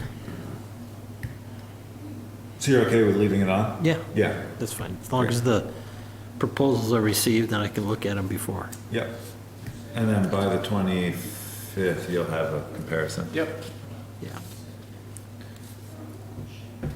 The wastewater disposal ordinances, that'll come out of the 8 o'clock. Right. Yeah. So, You'll really be out by 9 that night. probably 8:30 or maybe. I thought the start time would be 8, so I can do bedtime. with the move kiddos. everything. Yeah. no. Ah, Good. Okay, nice short meeting. Short days. So, we're at updates here. Yes. You guys all have a big piece of paper. This is basically the, a summary of the progress billing for the library. The first part in the big box is basically the contractor's bill. The line items below that are ones that are coming directly out of the town and not going through the contractor. So site work and landscaping, that's the new sidewalk that goes from the road to on the north side of the library. Testing and inspection, they haven't sent us a bill yet. The oil tanks.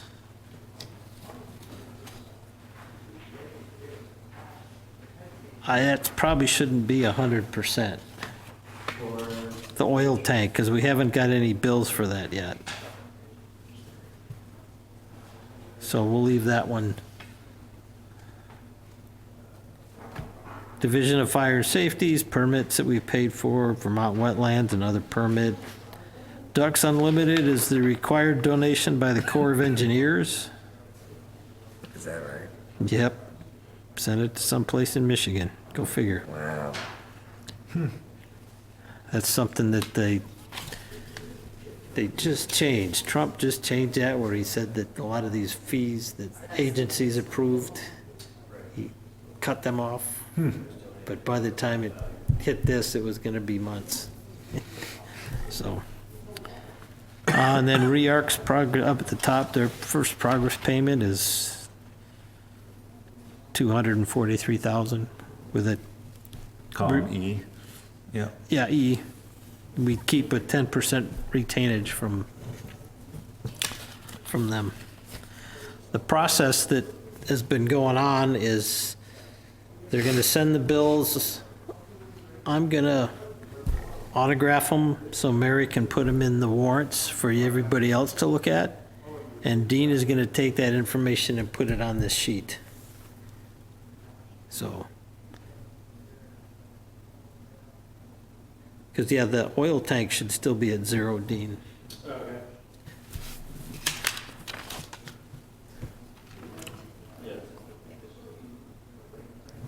This will be a great way to. So anyway, this is the plan that I've come up with. Hopefully, if you want to change it, do anything, that's just This is great. I just had a question about the Sure. site work is listed as number 6 and 25. Site work for In the schedule. REARC is with everything that's within 5 feet of the building. Basically, they're putting up the building, they're putting the dirt back that they disturbed in the process. Yep. The adding of the sidewalk on either end and the rearranging of the parking is in not their scope of work. That's And- the sighting and landscaping. Yeah. Got it. And we'll probably send some of that out for bid. This one is actually the sidewalk at the front, which was the handicap access for the project. So that wasn't something that we could wait on. We needed to get, because right now the handicap parking is what used to be the driveway. Right. So that made access. That's why that one did Keep not it go open. through our bidding process. Got it. This is great. My next one, bridges. I went and looked at all the bridges after our high water flow, and I'm thinking there's 2 of them that I want to get an opinion on with respect to scouring from the big chunks of, there's usually big rocks that they've poured the abutment against, like the one on the Dorset Street Bridge. Now the rocks that the abutment were poured onto, I can stick my arm all the way in and still feel space. Wow. So it has settled and washed out. And then again on the, what was the other one? Not the Seguin Bridge, the upper bridge, the upstream has a similar situation where there's everything between the big stones has washed out. And I don't know, looking at it, you know, higher up, it had been grouted, mortared with grout, you know, like bricks, and then below, in places they had stuck little rocks in the cracks, and below that now there's just big holes where all that little stuff is washed out. So, the last time I had a question, Stan Tech came out, said, you know, we'll come out and look at it, give you you know, an opinion as to whether or not we need to do anything. So I'm hoping the same thing applies. I can get a second opinion on those two locations. Right. But with respect to budget, the deck on the Dorset Street Bridge is starting to fall apart pretty good. Not next year, barring any catastrophe, but that's something I don't know how many years ahead we want to start putting money in to pay for a new bridge deck. The Carpenter Road Bridge was $220,000, I think. That included just cleaning the beams and redoing the concrete deck. So probably, all things considered, Dorset's a little longer. Prices have gone up, maybe 300,000. Is there grants for those? Yes. Sometimes. I mean, we get on those, and we got on the Carpenter Road. See, the Carpenter Road Bridge went quickly because we had a grant for the design, and we had the design finished in a box, ready to go, and somebody, I think it was like Milton or somewhere, they didn't have their design ready, so they said, well, okay, we'll give it to the next person in line. So we got that grant kind of out of turn. So we maybe that's the first thing we need to do, is think about some money to, or look for grants maybe? Yeah, I mean, bridges are one of those things that we talked about when Charlie Baker was here, that kind of go through this process that's sort of out of sight that the state does in terms of bringing the bridges up. But sometimes, like you say, they go a little bit out of order because one's not ready and another is, so. Well, and Carpenter Road had a failure too. We had a temporary beam underneath of it, so that probably sped up that process.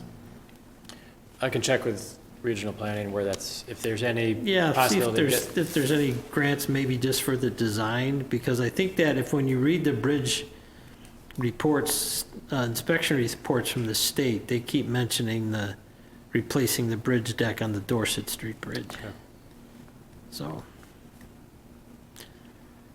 And I didn't look too hard at the one end of the Holmes Bridge because there was a skunk in there. Yeah. It's like, I'm sorry, I'm not going in there. Now we know where that. Oh, that's what we smelled when we were during the site visit. Yeah. Yep. At the beach. Just was curious, were you looking at these before Friday? After.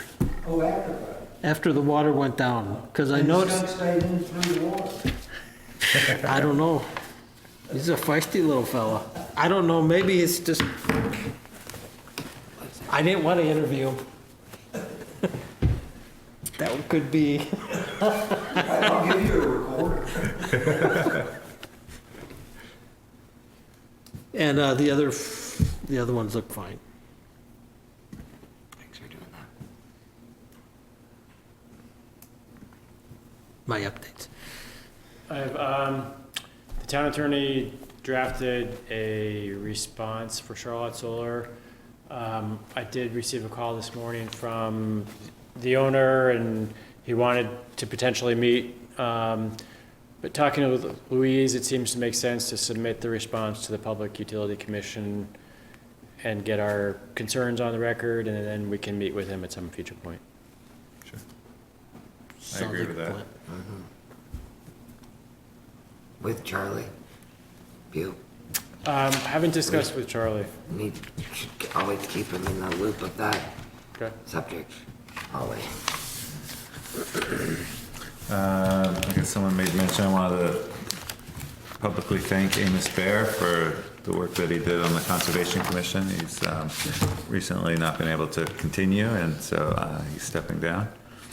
I guess we'll have a vacancy to add to the Conservation Commission.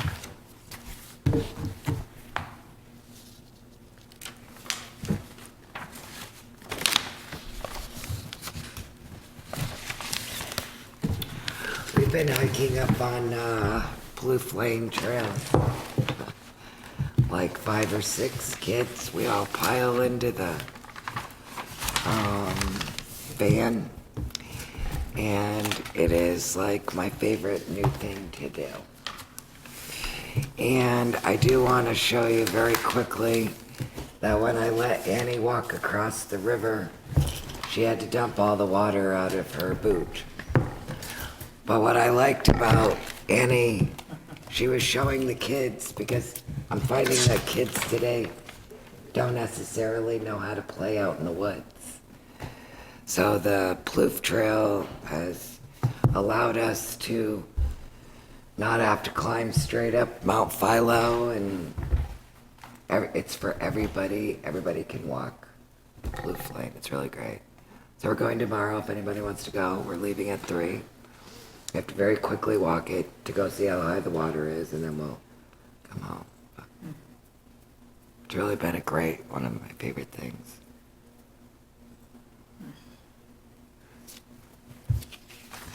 And who's ever taking, I know Adam's taking really good care of the brush hogging up there. And mow, doing the mow. It's all really good. I could see a little wear and tear on a couple of the paths. That people are using it.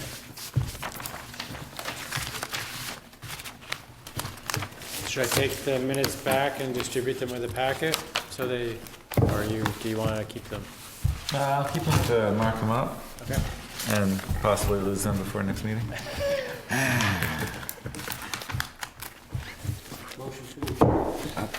Second. Any discussion? All those in favor? Aye. Aye. Opposed?